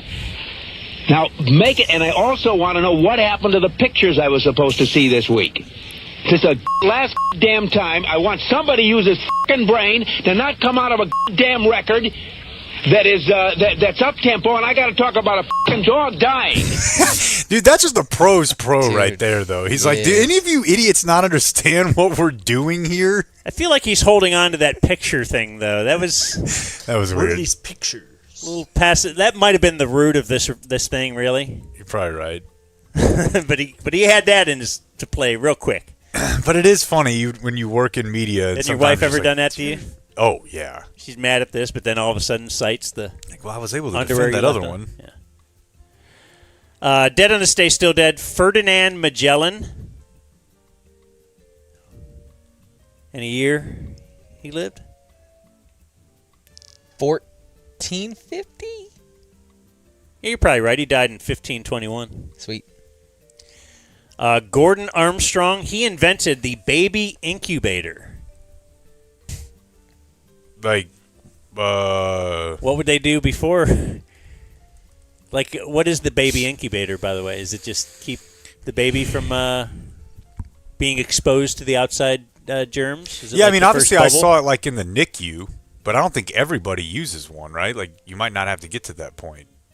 But yeah, I think back in 1959. Yeah. Phil King died on this day. He was in Blue Oyster Cult. Man. He died at the age of 24 Shot in the head while gambling. That's pretty metal. I guess he was up. Ruth Handler died on this day. She invented the Barbie doll. And Jake died on this day in 2023. Jerry Springer. Never got to go, did you? The mayor. And that's what happened on this I hope day his family's in wealthy. history. He contributed. We now do some closing remarks. This segment of the Dumb Zone brought to you by Frankel and Frankel. Even if you die in a car accident, we could help your living family get the bag. Frankel and Frankel. 214 or 817, then you dial all threes. You will speak to a partner. When you call the Frankels, they are Dallas-based. They are a longtime supporter. I was going to say supporter, and then I started saying sponsor. Listen, you're out at baseball and some little ne'er-do-well tries to run you over with a dirt bike. Holy crap, that's Clips great. your family member. Yeah, what you do is you're walking with your kid, and you kind of push him out there a little bit. Little, oh, no! What's up? Oh, Benny, you got run over by the kid with the bike. Benny. And now you're hey, look, I didn't want it to be Benny, but that's who was here. Yeah. And now you're going to get it. The bag. That's right, with the Frankels. Their attorneys used to defend those insurance companies. They could use the extensive experience to advocate on your behalf. Blake, call Frankel and Frankel. Get Benny what he deserves. Now we turn our attention to Alex. Hey, dog. What's up, guys? What is up? Not going to lie, I don't have a lot. First of all, But you do have... Somebody took your question? Yeah, someone took my question. You have own well, and You're you not do supposed have... to say that. Yeah. First of all, you guys have to get on the Disability Channel guy. I mean, we just have to know what his bid is. That's a good idea. It's really confusing. I didn't have a ton of time to explain it. I went to his YouTube channel. I don't know what's going on, but there is something to investigate there. Okay, so of all the things we've talked about today, that was 2.5 hours ago. This guy hadn't thought about anything else. No, but I was thinking we have to get the D210 reporter. Oh, well, on. I mean, that's just that goes without saying. All right, yeah. We need a collab. Yeah. Second thing, I think all three of you guys at one point or another have made a comment on, oh, man, we don't have any Cowboy stuff. How are we going to do the show? Something to that effect. Just want you guys to know, I love everything about the show. Jake asked me earlier if I like Kid Talk. I'm like, yeah, I don't care about Kid Talk. Yeah, I like it all. And so, obviously, I'm just one person, but I love when you guys do the non-sports stuff. Shows me you're not just Mike Francesa, I love it. So, just a thought there. Clayton, shout out to Clayton. Love the addition of Clayton. Have we gotten a review on the new Whataburger burger yet? The steakhouse? Yeah. Yeah, we had them in studio the day before they released. I missed it. Solid. We interviewed the new burger. They interviewed the new burger. Yeah. Is that the one with the onions? Clayton just softball. Yeah, with the crispy onions. I don't even eat onions, and I left them on there. Clayton's just clearly you're perfect, but how did you get this way? Right. Asked it about the kids and the disabilities. Yeah. Yeah. We made it compete. I called it brother. Well, yeah, when we get it in the office, we like to compete. You guys brought up Russell Wilson at the beginning of the show. I used to cringe so hard when you guys played the Mr. Unlimited bit. That was unlistenable to me. I had to turn the radio off. It was so bad. Just one of the cringiest person to ever live. It's hard to Russ, imagine. how do you get your powers, Russ? You have one of the coolest jobs in the world. Yeah. It's one of the hardest jobs in the world to get. You do it really well, and you make $50 million a year, and everybody knows that you're having sex with a really famous, attractive woman. And yet there are guys in their car in DFW turning down the radio when they hear you doing your little voice because it's that lame. You can't buy cool, I guess. Yeah. I mean, when you're that guy, no one in your orbit is going to tell you, hey, that's really cringe. What if we limited it? Yeah. I don't know why that thought just popped into my head, but it did. But yeah, been listening to you guys for a long time, and sometimes I feel like I'm a bad listener. I don't really email in a whole lot. I gave you guys the Johnny Damon, Roseanne. Gave you guys that one. Okay. That's Nice. really about the only time Very I've emailed good. in. But you know, Make it count. Yeah, growing up, I would listen to the Musers on the way home or on the way to school, and then when I started driving, driving home, I would listen to the Hardline, and it's like, okay, what happens in between? And went off to college. The taint of the ticket. Yeah. Yeah. Went off to college and discovered you guys, and I was like, oh my gosh, this is the best show on the ticket. You guys are out there pepper spraying Fahey and putting Justin on a scooter, calling Quincy Carter because he accidentally leaked his own cell phone number on Twitter. I mean, just great bits, greatest show on the ticket, greatest show to ever be on the ticket, and glad you guys made yourselves, your own podcast. So glad you guys did that. I'm going to have to agree with everything that you've said. Thank you. Big time. Thank you. And thank you. Adios, mofo. Gotta go before this becomes a zoo. See you guys for drinks later. Thank you for watching my video. Subscribe and type for my name if you want to watch more of my videos.